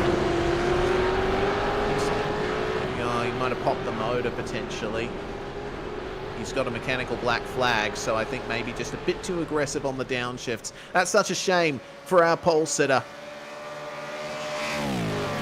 Frustrated would you be sitting in that car? You've done all you needed to get back to everyone ahead of you, and then you just pop it at the last moment. Cox is close. He really got under brakes down into turn number 5, but unfortunately, if that's his best corner on the track, well, it's now on the rear view mirror. So where do you set it up again? Is it 8? You know, I always like talking about when you're in a really close fight like this, popping a move at somewhere where no one is expecting it. Turn 8's a great spot for that. Yeah, certainly is. Well, they are past that now for the lead of the race. Gavin Cox still pressuring Aaron Gilbert for the win of this race. Who gets the best of exits from the carousel? Looks like Gilbert. Seemed like he was a tiny bit wide of the apex at the end of the corner, but Varga ultimately not getting the better exit there. And so with just a few corners to go, Aaron Gilbert could be one step closer to getting crowned the champion of the V8 Support Series. Still not over yet. A few hundred meters worth of corners to go. And it all comes down to this, the final braking zone. Cox is flinging that car into every single corner, but Gilbert is the one in front coming out of the last turn, and it's a straight run to the line. He has no pressure from behind now, and Aaron Gilbert will take victory in race 1 for the V8s. Yeah, great drive there as well. Gavin troubled him, really applied the pressure. Mahoney, good drive. Stevens is going to hang on to P5. Pavlovich gets to him on the last lap of the race, but just runs out of time. It's a drag race to the line, but he got there. Absolutely. Oh, Stevens, yeah, just holding off Peter Pavlovich, with Stephen Varga finishing ahead of Nick McMillan. Shane Bowen a little bit further behind, and unfortunately, 2 retirements from this one. Bobby Jovanovic and Colin Bruns. Jovanovic will still get points, having completed the minimum 75% distance, but he'll obviously not be having a fun time there after qualifying on pole position, seeing that be his ultimate result at the end of the first race. So it's a progressive grid. Where you see the drivers here is where they're going to start for race 2, Scott, and then we can finally crown our V8's champion. Yeah, and I mean, he's, you know, had to serve up a strong finish from Cox's position, hasn't done that. Now that margin extends a little bit. But I'll give you a fun little fact in the background, Reese. Out of every race that I've ever commentated in a V8 supercar or been around or witnessed in the sim, and this year alone, every single one of them, I've seen a blown engine. Now, I've seen the highest standard of drivers blow engines here. So how's that for a fun little stat? I think I'm up to like 6-7 engines I've seen blow here this year alone in V8s. Yeah, exactly. It's certainly been an element of these cars from the very start. You got to be super careful not to exceed that 7,500 RPM rev limit. And the big thing with these cars is you have to use engine braking to slow them down properly and also get turn into the corners. So you need to keep the revs high on the downshifts, but it's very easy to push past that. Anyway, we'll see if anyone can avoid blowing their engine in this race, headed up by Gilbert and Cox once more, with Joe Mahoney and Henry King starting on the second row. Behind them, Stevens and Pavlovich. Stevens will be looking for a bit more out of this one after messing up pit entry in race 1. Stephen Varga and Nick McMillan starting 7th and 8th, and then we have Shane Bowen and Bobby Jovanovic rounding out 10 of our 11 cars, the last of which is Colin Bruns, who I'm happy to see is on the grid for this next race. Hopefully his hardware issues from the first race have been stamped out, and we can get ourselves an excellent start with, once again, 11 cars on the grid for the final race of the year in the V8 Support Series. Time hits 0, revs rise. Who will get the jump this time? Get that run down to turn number 1. I reckon I'd love to see Gavin Cox win this one. A little bit of wheel spin from Aaron Gilbert as he got that car underway. I thought Cox was the better driver in race number 1. It was that pit entry that cost him. Race 2, what's he got for us? Yeah, he's certainly got a lead over Gavin Cox coming into the turn, but it's 3 wide for third. Henry King sweeping around the outside. Joe Mahoney had to back out of that one and let Daniel Stevens through. Then there's a bit further contact between Mahoney and Varga on the way down to turn 3. Varga trying his best to work his way up the inside, just avoids making contact with Mahoney. Then Bobby Jovanovic already making up 3 spots. He has passed Nick McMillan, and Shane Bowen and Peter Pavlovich as well, who did not get a good start. Bruns now up to 9th. And the interesting thing to watch is that Bobby Jovanovic drive. You ever wanted to see a driver with the red mist a little bit descended saying, hey, I want a race win in race number 2? I think Jovanovic is on for a few overtakes this race. Yeah, keep an eye out for the bright blue and white machine as he tries to round up further positions here. Stephen Varga is his next target. Mahoney, I think, will be a little bit disappointed with the start he's got. He had to make way in turn 1, and that's cost him 2 places. It's still close at the very front of the field, though. Gavin Cox is not letting Aaron Gilbert get away from it, but crucially, Gilbert could have a wingman in the form of Henry King.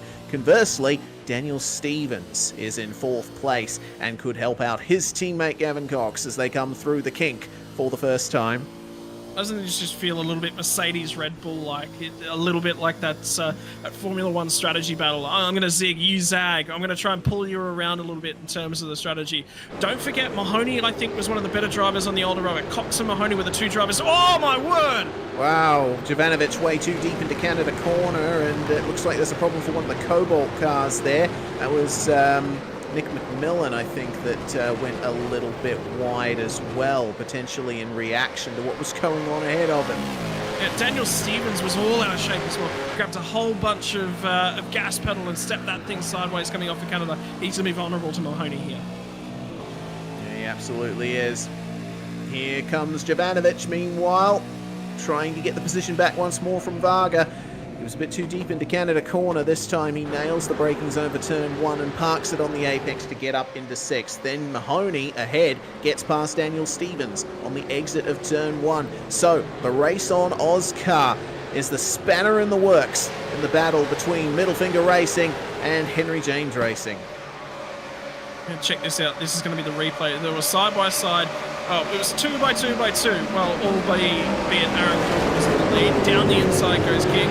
Breaks up the guys in the front. Another overtaking behind. A little bit sideways on those tyres. Cox did not save tyres this time. I think he's come out fighting. Oh yeah, he certainly has. He wants to try and pressure Gilbert as much as possible in the midst of this championship deciding race. Cox is still an outside shot for the championship from here, but he'll only be able to do that, I think, if Gilbert doesn't get a classified finish. If they finish how they are, then Gilbert will... hang on a minute. Oh yeah, Cox has fallen behind King. Goodness, that's... sorry, I don't think I quite caught that. That was what the replay was. All right, I wasn't quite putting 2 and 2 together there. Yeah, and even then, you know, if Gilbert has a mistake and Cox ends up second behind Henry King, he probably might not even have enough points to overtake Aaron then. Yeah, so it all comes down to this, you know, it's a big... I think Gilbert's just going to play it. If somebody gets up and alongside of him, Dan Stevens just run deep yet again on the run down there. Bobby Jovanovic gets to the inside, so that was another one at Canada corner. He's struggling mega to try and pull this car up. Oh, he absolutely is. He's pushing a bit too hard. And here comes Jovanovic on the exit. He'll get this one done to turn 1 easy. And Stephen Varga's right in the midst of this as well. He's going to give his teammate a little bit of help. Meanwhile, Colin Bruns in yet another MFR car, making it a 3-pronged attack on Jovanovic to try and make his life difficult. But Stevens runs a bit wide. Varga try and move to the inside there. This is what happened to Stevens coming out of the kink just a little bit earlier. Looks like Jovanovic did the same thing. Yeah, and then Stevens was deep when they got down to Canada as well. So everyone's on. Nobody's holding back. That's the difference I'm seeing when I look out there, Reese, is that everyone's right. I've got to drive hard. I've got to try and win this thing. leave it all on the track. And that's what I'm seeing a lot of. Everyone is just taking those limits. Mahoney gets a wiggle on as they come out here. The Cobalt car runs wide. Everyone's making mistakes right now. Yeah, I haven't seen a single car outside of Aaron Gilbert not make an error here. And Stevens gets back past Varga a little bit messily, I have to say. He was absolutely soaring at the wheel to try and keep that car straight. So this happened to Jovanovic, and Stevens gets a bit of a whack from him on the exit. Yeah, so that explains why Bobby Jovanovic has dropped off the tail end, because they were really attached still to the rear bumper of Mahoney, and all of a sudden he's just disappeared a little bit in the rear view. So remember, Mahoney's probably one of the better guys at saving tyres, but I also thought Cox was as well. The big thing I'm seeing, the difference this race is Mahoney's got that rear end of his Ford wiggling all over the place. So yeah, I don't necessarily think Joe Mahoney's going to be one of the better cars on tyres this run. No, don't think so. Having said that, could commit to changing rear tyres at the pit stop, and that's the reason why he feels he can push a little bit harder. But we'll have to wait and see. How's the exit then from the final turn here at Road America? Seems to me like that Cox is just a little bit better, but again, he's still losing crucial time to Henry King. And it is the Jinx Shifters 1-2 at the front of the field. This was the story of the championship last season. The Jinx Shifters cars were just so dominant, but this season, things have been a little bit more difficult for them. Meanwhile, we have our first pit stop of the race, Pavlovich bringing it in. Went the opposite way this time, Peter Pavlovich. Last car to pit, whoa! All right, Nick McMillan getting a little bit hip and shoulder with Colin Bruns and gets up the inside of turn 3. How did this happen between them? So McMillan had already committed to the inside.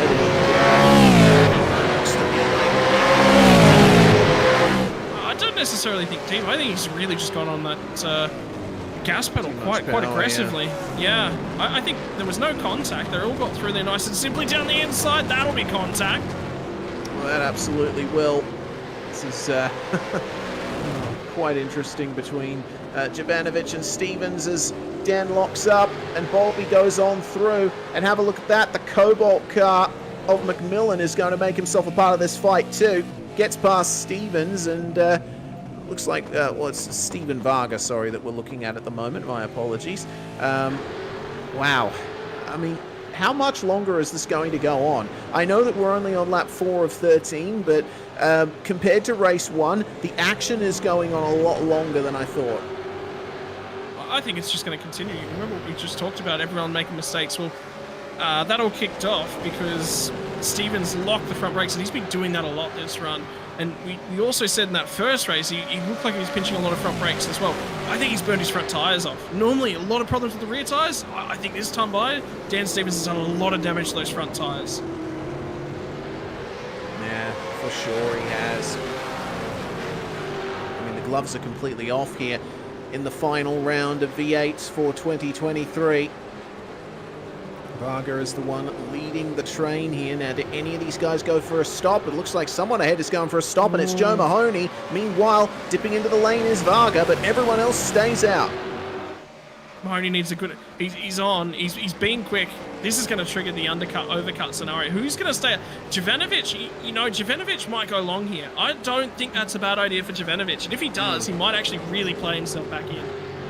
Yeah, he certainly might.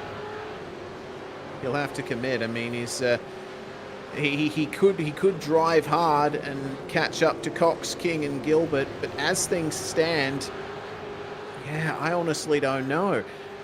Oh, this is why I love these races, is the fact that when someone decides to pull the trigger and go for the stop, you genuinely have no idea what anyone else is going to do. Well, I mean, there absolutely is points to go both ways, because remember, we've only just ticked off 4 laps. So this means that this run now to the flag is going to be 9 laps long in terms of race distance. That is putting the bulk of the race on the second run to the flag. But at the same time, you didn't have to do a standing start on this set of tyres either. The fuel's a little bit lower. You know, all the boxes sort of line up this second stint, making it coming in a little bit earlier, getting that fuel level a little bit lower can potentially work. So yeah, it's tricky. You're asking a lot, but if you can manage it well, don't push. Obviously going to be faster on the fresher rubbers, but maybe you come out and you go that instead of going 2 seconds a lap faster, maybe you only go 1 faster, and you look after those tyres, but still get those overtakes done with the undercut. Yeah, that depends on you not making any mistakes, though, which is certainly something we've seen no one is immune to here over the course of the entire season, let alone just tonight. Right then, coming up to the end of lap 5, this is when we're going to see if anyone decides to respond to those undercut attempts from Varga and Mahoney, as well as Pavlovich too. Meanwhile, battle going on here between MFR and Cobalt. The leaders have all stayed out, but look at that. There goes Daniel Stevens into the pit lane. His teammate, Colin Bruns, is going to stay out and try to decide this battle with Nick McMillan. Yeah, and remember, this is the bigger fight of everyone on the track, because these guys are being door-to-door, side-by-side, generally multiple times a lap. Biggest time game, time loss is going to be coming. Oh, contact! Oh, just a little bit on the way into turn 1. We'll get a replay of that one as the fight is still not over. Colin Bruns has to give room to McMillan on the inside and a bit of oversteer on the exit. And here comes Shane Bowen to say, yes, thank you, mate. I'm going to keep up with my fellow Cobalt car. Are we going to check in on the heart rate on Shane Bowen? Because sitting back there and watching those guys might have popped up a little bit. Still 100 apparently. So he's still fine. He's still cool, calm and collected. It hasn't bobbled up at all. 98. Jeez. Oh, again, Colin Bruns. Goodness gracious. All right, keep an eye on Nick McMillan in this replay. Oh, yeah, okay. So that's the reason why Bruns was able to have a run. McMillan just a little bit too wide out of the penultimate corner and catching the grass. Well, it seems like he sorted things out a bit for now, though he does lock up a tiny bit on the way into the left-hander there. So now it's up to Shane Bowen here to keep Colin Bruns behind him. And you can't see Bruns at the moment, but let me tell you, he is mighty close. Really assaulting the rear end of this car as well. It's all... Bruns has actually got a fair bit of damage to the right-hand rear corner of his car from some sort of contact at the moment. So that thing is not clean running in a straight line, and I wonder whether or not it's costing him just a couple tenths in terms of things overall. Bowen now runs deep at Canada. So easy to do, though. It's absolutely really easy to do in these heavy, high horsepower race cars. You just can't get the thing stopped. The problem is, like you said, you want to downshift aggressively to use the engine braking, but if you do that, you run the risk of blowing the engine. So if you don't do it aggressively enough, you run deep. Oh, and have a look at this. Our top 4 all into the pit lane. Aaron Gilbert, Henry King, Gavin Cox and Bobby Jovanovic. They're followed in by Nick McMillan and Colin Bruns. Shane Bowen staying out of the pits. So Bowen is going to commit to going pretty long here, and he certainly looks calm about it as he tips his way into the first turn. Jovanovic, that's an interesting angle to be at for your pit stop. He's pointing himself right back out to the track. Some of Mosobo actually in his pit stop in that final race of the TCRs, same exact angle, straight line out of the pit lane. No, that's what he was looking for. Gets a little bit closer. He's not all that far off the rear bumper of Cox and King. He's actually going to be a relevant threat in this. And look at Mahoney go! Wow, Joe Mahoney with the big undercut over these guys. He is right in the midst of this battle now. Problem is, everyone around him on much fresher tyres. Only by 2 laps, but that can make a big amount of difference in these cars. Huge difference, huge difference. 207.71. He had a big old slide. I reckon he had a big slide, big bobble coming off the last corner of that last lap. And you know what? It was enough that I reckon if he didn't have that mistake, I think he might have cleared Henry King. I think he'd be right on Aaron Gilbert. Oh, yeah, King! Oh, yep, that's a bit too crossed up. And there goes Mahoney. Thank you very much, mate. Inside for turn 6 for me. Yum, yum. But Henry King is going to fight it a little bit on the exit. Not quite enough to force the issue coming into the next turn. Okay, here we go. It is a battle of the freshly shod from this time forward. And you see that King was having trouble, even from the turn-in point, keeping that thing stable. Yeah, I wonder whether or not he pinched a rear or something there. It mistimed downshift, but it wasn't terrible. Like, it was only a fractionally earlier downshift that's unstable, that rear end of that car. Jovanovic had a big old look at Cox at the inside of turn 8. So this is now turned into a 4-car battle. Have a look at King. Sorry, have a look at Aaron Gilbert. He's just gone. That's how much squabbling's going on here. Yeah, no chance for anyone else now. And Gavin Cox has to make way for Bobby Jovanovic, who is on the hunt here. At this point, if these positions stay more or less the same from here, and I'm talking specifically about Gilbert and Cox, the advantage will fall to Aaron. Here comes Shane Bowen then to the lane, and the field will be cleansed for one last time in V8SCOPS supports. But this four-way battle is by no means over. Mahoney is the one leading it, but Jovanovic is coming. Here he comes past Henry King as they come across the start-finish line. They all get their way past Bowen.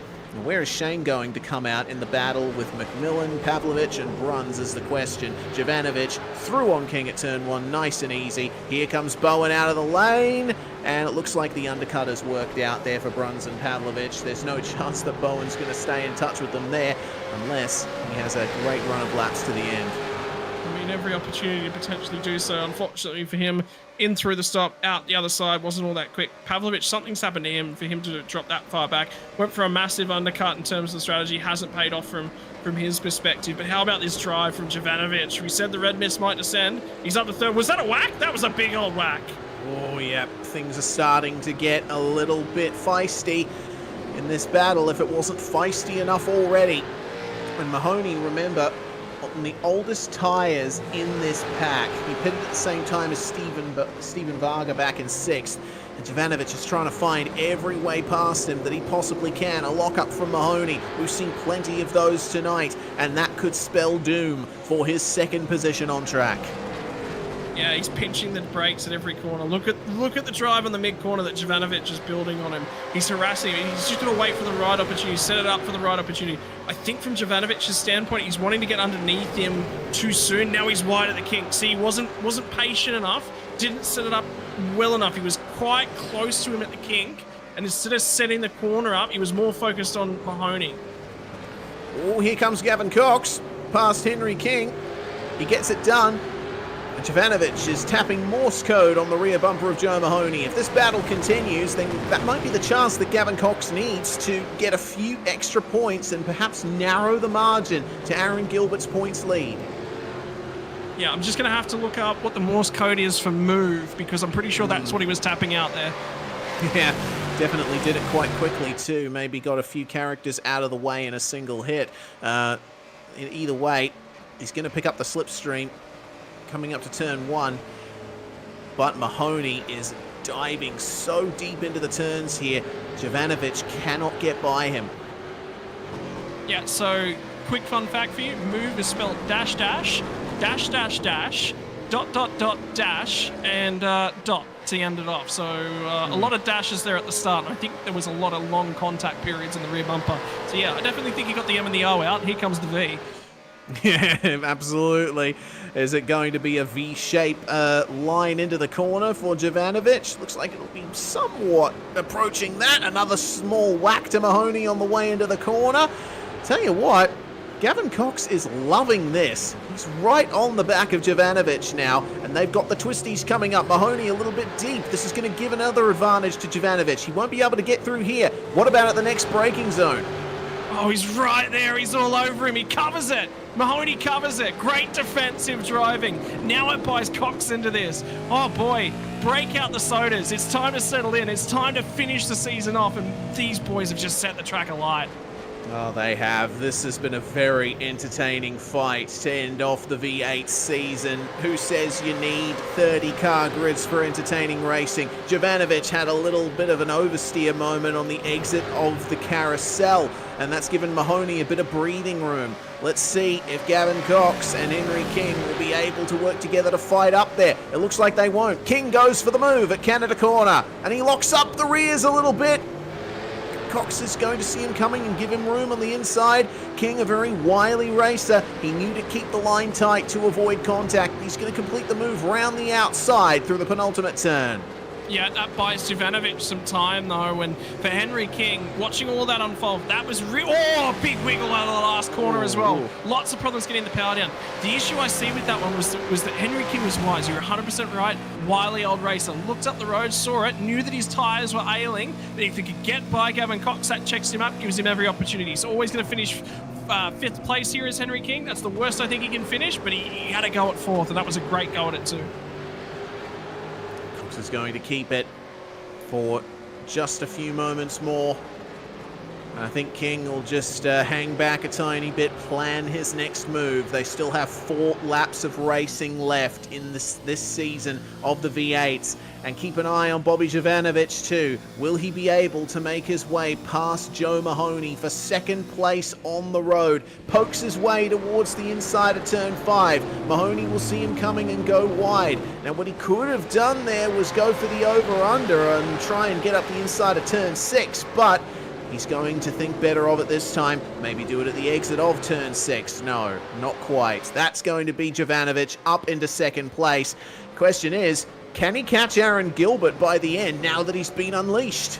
Well, I mean, it's 4.5 seconds that they've let Aaron Gilbert skip away to. It's going to take mistakes from Aaron Gilbert. And of all the drivers out there, we talked about it earlier, I just haven't seen one. Haven't seen a hint of a pinch brake. Haven't seen a flustered driver in the seat at all. And Jovanovic, I mean, he's mad. He's steaming mad. I think he was the fastest driver in the field here tonight. 2 race wins potentially on the cards. He threw it all away with a jump start. Well, he might just have a right royal crack at this. I don't think this is over by any stretch of the imagination. Whoa! Yeah, Gavin Cox on the exit of the King, he's pushing. And you see how hard Jovanovic is pushing as well. Since he got past Mahoney, he has been jetting away, though he does make a slight error in Canada corner, a little bit wide. And Henry King gets up the inside of Gavin Cox once again as a result of that slight mistake. It looks like King will be back into 4th and staying there for the time being. Mahoney pressuring the back of Jovanovic.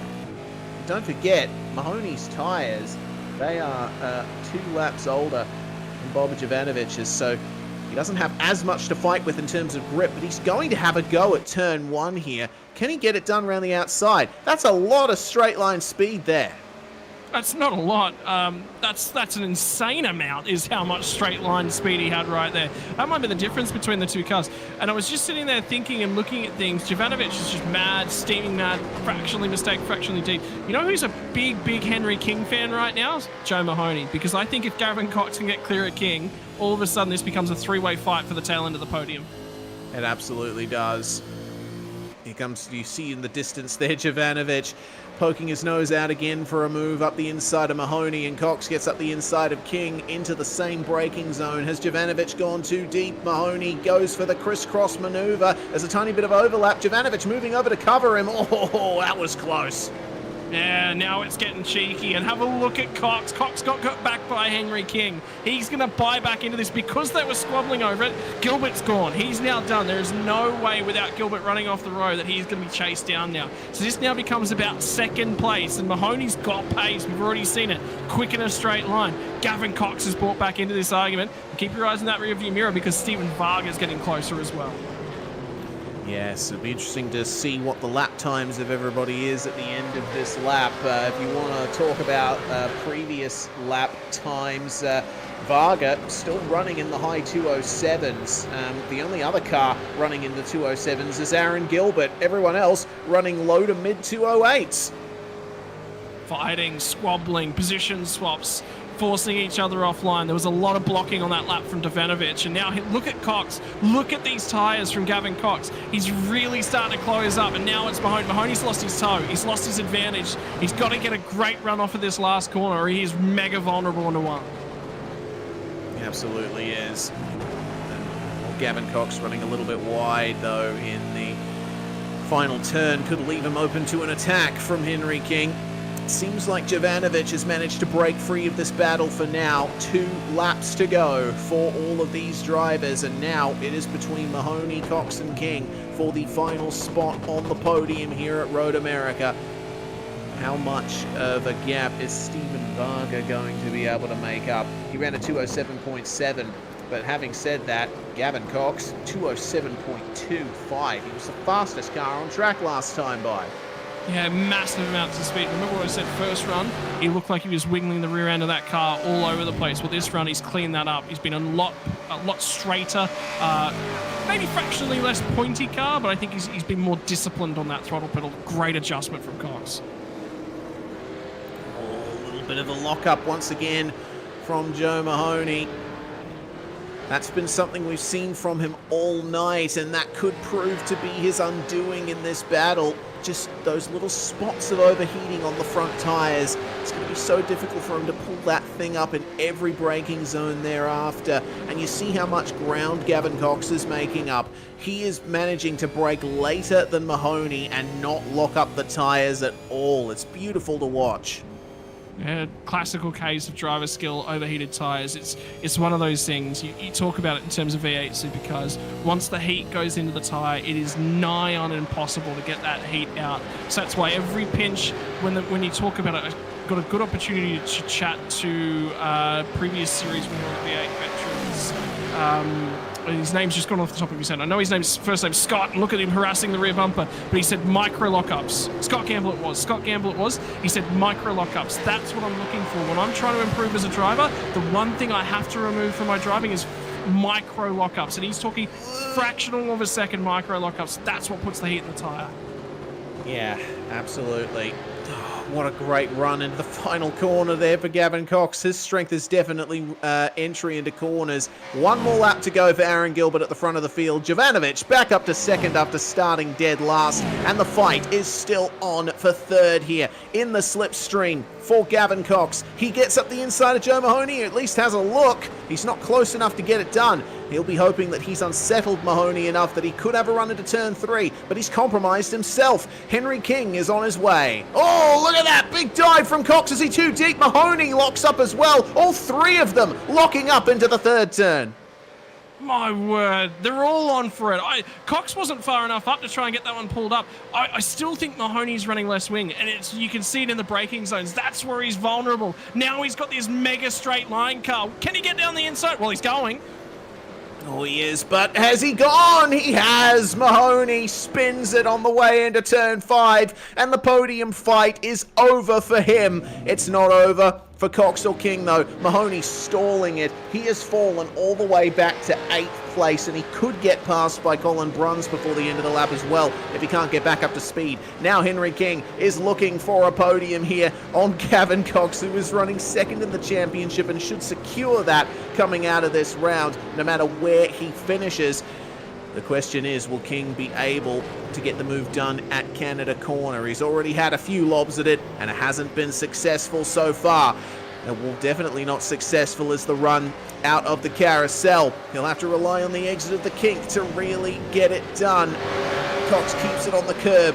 King keeps it on the curb. We keep an eye on the bottom of the screen at Aaron Gilbert, who holds a 3.4 second lead over everyone else and has shown why he was a deserving champion last year and could potentially be a deserving champion this year as well. Still on for third. Still Henry King pressuring Gavin Cox. There's no Hail Mary into the final corner, and there's no Hail Mary for Aaron Gilbert. There's no need, because he dominates here, and he is going to win race 2 and take the championship in the V8s for 2023. Meanwhile, it's a drag race between Gavin Cox and Henry King for third place, but it looks like Cox is just going to hold him off. He does. I don't know whether Jovanovic had enough fuel to get back to the line. He was mega slow on the run back to the line. Cox made a huge error, went way too deep into the final corner, managed to just barely pull it up out the other side, and Henry King nearly got the drive on the exit. Oh, very nearly, but ultimately they crossed the line in that order, and King pulling up to congratulate his teammate. Aaron Gilbert, champion 2 years in a row in the V8 support category. Big congratulations to Aaron. This is the view here for Jovanovic, and you see the revs are dropping. It is choking. Wasn't enough fuel in the car. Very, very lucky, because if there was anyone, because they managed to put some distance between him and the cars behind, he got very, very lucky. There was no fuel saving going on board that car at all. No. Well, evidently it was just enough. Maybe he was aware that it wasn't quite enough fuel and he was trying to build a gap. Regardless, the celebrations can begin here for Aaron Gilbert, who wins both races tonight. Potentially, he's out of fuel too. But he managed to get the job done with just the amount he had. 6 seconds ahead of Bobby Jovanovic, 5.8 if you want to be specific. Gavin Cox completes the podium and with a third-place finish, will easily secure second in the championship. Henry King finishing fourth in both races. Stephen Varga rounds out the top 5. Daniel Stevens in 6th spot, with Nick McMillan and Joe Mahoney 7th and 8th. Big shame for Mahoney. He was in the running for a podium, with Colin Bruns and Peter Pavlovich both taking to the finish in the top 10. Shane Bowen is the last driver to take the checkered flag in the V8s for 2023. Oh, wow. Yeah, and there we go. Henry King pushing Aaron Gilbert along. They're very good mates, these two, and they help each other out quite a bit. And I think they'll be very happy to have another Drivers' Championship for Team Jinx Shifters. My word, what a race that was. That was just... I don't recall a lap where there wasn't an overtake made because it was just on the whole time. Now, obviously Gilbert won that one, but I think he was just a big victor of all the squabble. Could you imagine if we'd have ended up with a 5-way squabble for the race win? That was nuts. Absolutely nuts. Yeah, that was magnificent. I really enjoyed seeing that squabble between all those drivers. There's going to be quite a bit of burnouts from Henry King, and Aaron Gilbert, I'm sure, would join him if he had the fuel to do so. But hopefully we get a couple of our drivers into the interview waiting room to end off this season. We do have to highlight what's happening tomorrow night, though. V8SCOPS itself, the championship finale from 6 p.m. Australian Eastern Daylight Time. Capping off the season. Griffin Gardner, technically already champion on points, but it'll be nice to see if he can cap it off with one final win tomorrow, Scott. It's going to be a fun night. Yeah, it always is, and a great way to round the season off. It's been tight, it's been close. Yeah, Griffin Gardner's got the championship, but who cares? It's a celebration of motorsports. It's a celebration of what these drivers can do, and it's always a good opportunity to head to Road America and celebrate a year's worth of racing. Absolutely. Well, speaking of celebration, we can talk to Aaron Gilbert, who joins us in the comms box now. That is the double there, Aaron. Champion 2 years running, and it must feel good. Oh, it's a relief to go 3 times in a row in the championship, to be honest. It's we fought really hard for this last one. The other guys have picked up their game all year. Yeah, absolutely. It was a pretty tough season for you comparatively. I mean, 2022 was sheer domination, and you had a bit rougher luck this year as well. It certainly didn't make it easy. What do you think was the deal with that? I'm not really sure. Just in the middle of the year had a bit of a string of bad luck, I think. But we sort of turned around at Bathurst, getting back up onto the podium and stuff, and then winning the last 2 rounds just sealed the championship off for me, I think. Yeah, certainly. Felt like Bobby Jovanovic was going to be a threat in this final round, but once again, it seems like it was all about consistency, really, and that's been the definition of any year-long championship, let alone this one, Aaron. Consistency is key.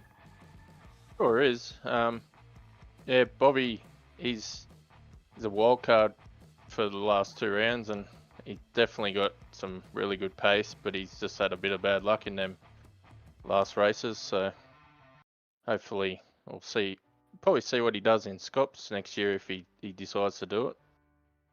Yeah, absolutely. Well, thanks very much for joining us, Aaron, and we certainly hope to see you back in the saddle next year in the V8 support category. Is there anyone you'd like to thank for your championship victory?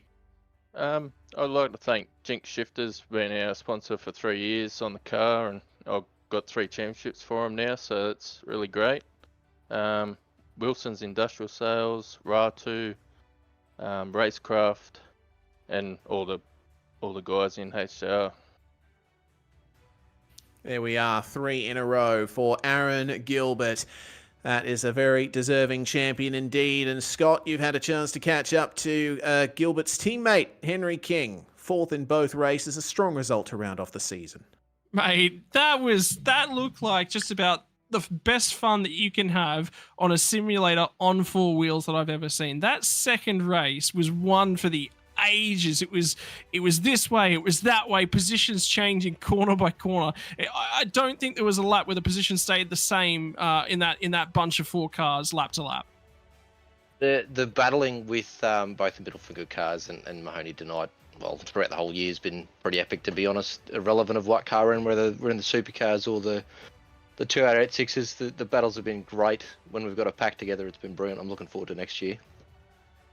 Just talk us a little bit through that, because multiple times we sort of sat down and said, yeah, look, Gavin Cox is phenomenal on his tyres. Mahoney was great on his, looking after the tyres as well. But at the end of the day, if you're going to buy your way into that argument, you've got to be a little bit aggressive. The dive bombs down at Canada Corner, phenomenal job getting that car pulled up, but the respect shown from both competitors as well. Gavin gave you a heap of space to do it too. Yeah, I got a call late on the exit of Canada that he was still there. I figured he'd actually dropped back a little bit, but running through the last few corners was pretty epic. I'm pretty sure the front left on this is absolutely torched. And then to do it again a couple of laps later, but a little bit neater, was nice. But yeah, that's the respect between most of the guys in the field is brilliant, irrelevant of where you are. There's a good battle to be had always. In terms of things, 1-2 in the championship was obviously off the table there. So that tonight was just about celebrating it for Aaron. And what's the team culture like between you guys at Team Jinx Shifters? We're loving it. I like to push Fish as hard as I can. Unfortunately, I didn't quite have as much for him as I would have liked, given that I've done basically 0 practice today. There's only 20 points between me and Gav going in it for P2, so the plan was to beat him, but it didn't eventuate. So hats off to him. It's the first time I haven't finished second in the championship. I'm kind of happy about that. 52 will be back on the car again for next year, so we'll see how we go. Mate, does that fire you up looking into 2024? It does. Hopefully I can get through Montreal without cooking at least one of the races, as I've done the last 3 years. Mate, phenomenal racing there tonight. That was one of the best races I've seen in a very, very long time. Phenomenal job, and your opportunity to thank the sponsors that make it possible for you. I've got a huge shout out to Simon and Renee at Jinx Shifters, the boys at Racecraft, and the team at Wilson's Industrial Sales. Great to have them behind most of the series. Got to thank BJ at OKMS too for jumping on board for the Porsche Cup for this year as well for supports. Plans were already working away for next year. Huge shout out to Brett Loxton. As much as he wants to drive these cars that we race tonight, if he drives them, we've got no one in race control, which means I don't get to drive them. So huge shout out to him. And Bren Christensen as well for jumping in the safety car when needed. Looking forward to next year. Looking forward to watching back the broadcast from tonight and last night's as well, actually. Huge shout out to everyone at SimSpeed that we've had in the commentary team and behind the cameras this year. It's been an epic year. Mate, thank you very much for joining the commentary box, and thanks for entertaining us this evening. That was awesome. Thank you so much. My pleasure.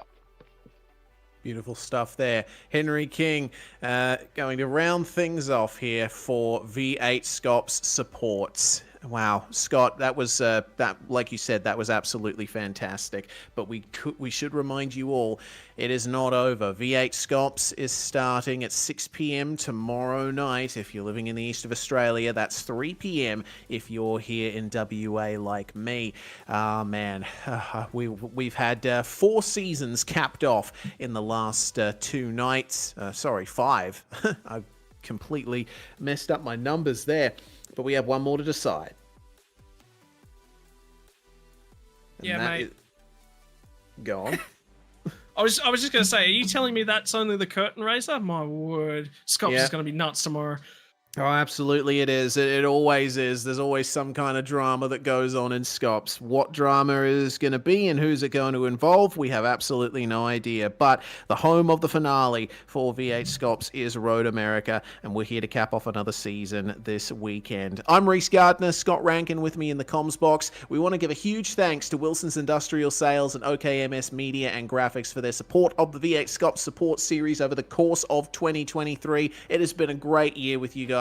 And it's been a great year with all of you watching on YouTube, Facebook, Twitch, and Kick. Here on SimSpeed TV, we say bye for now, but we'll see you tomorrow.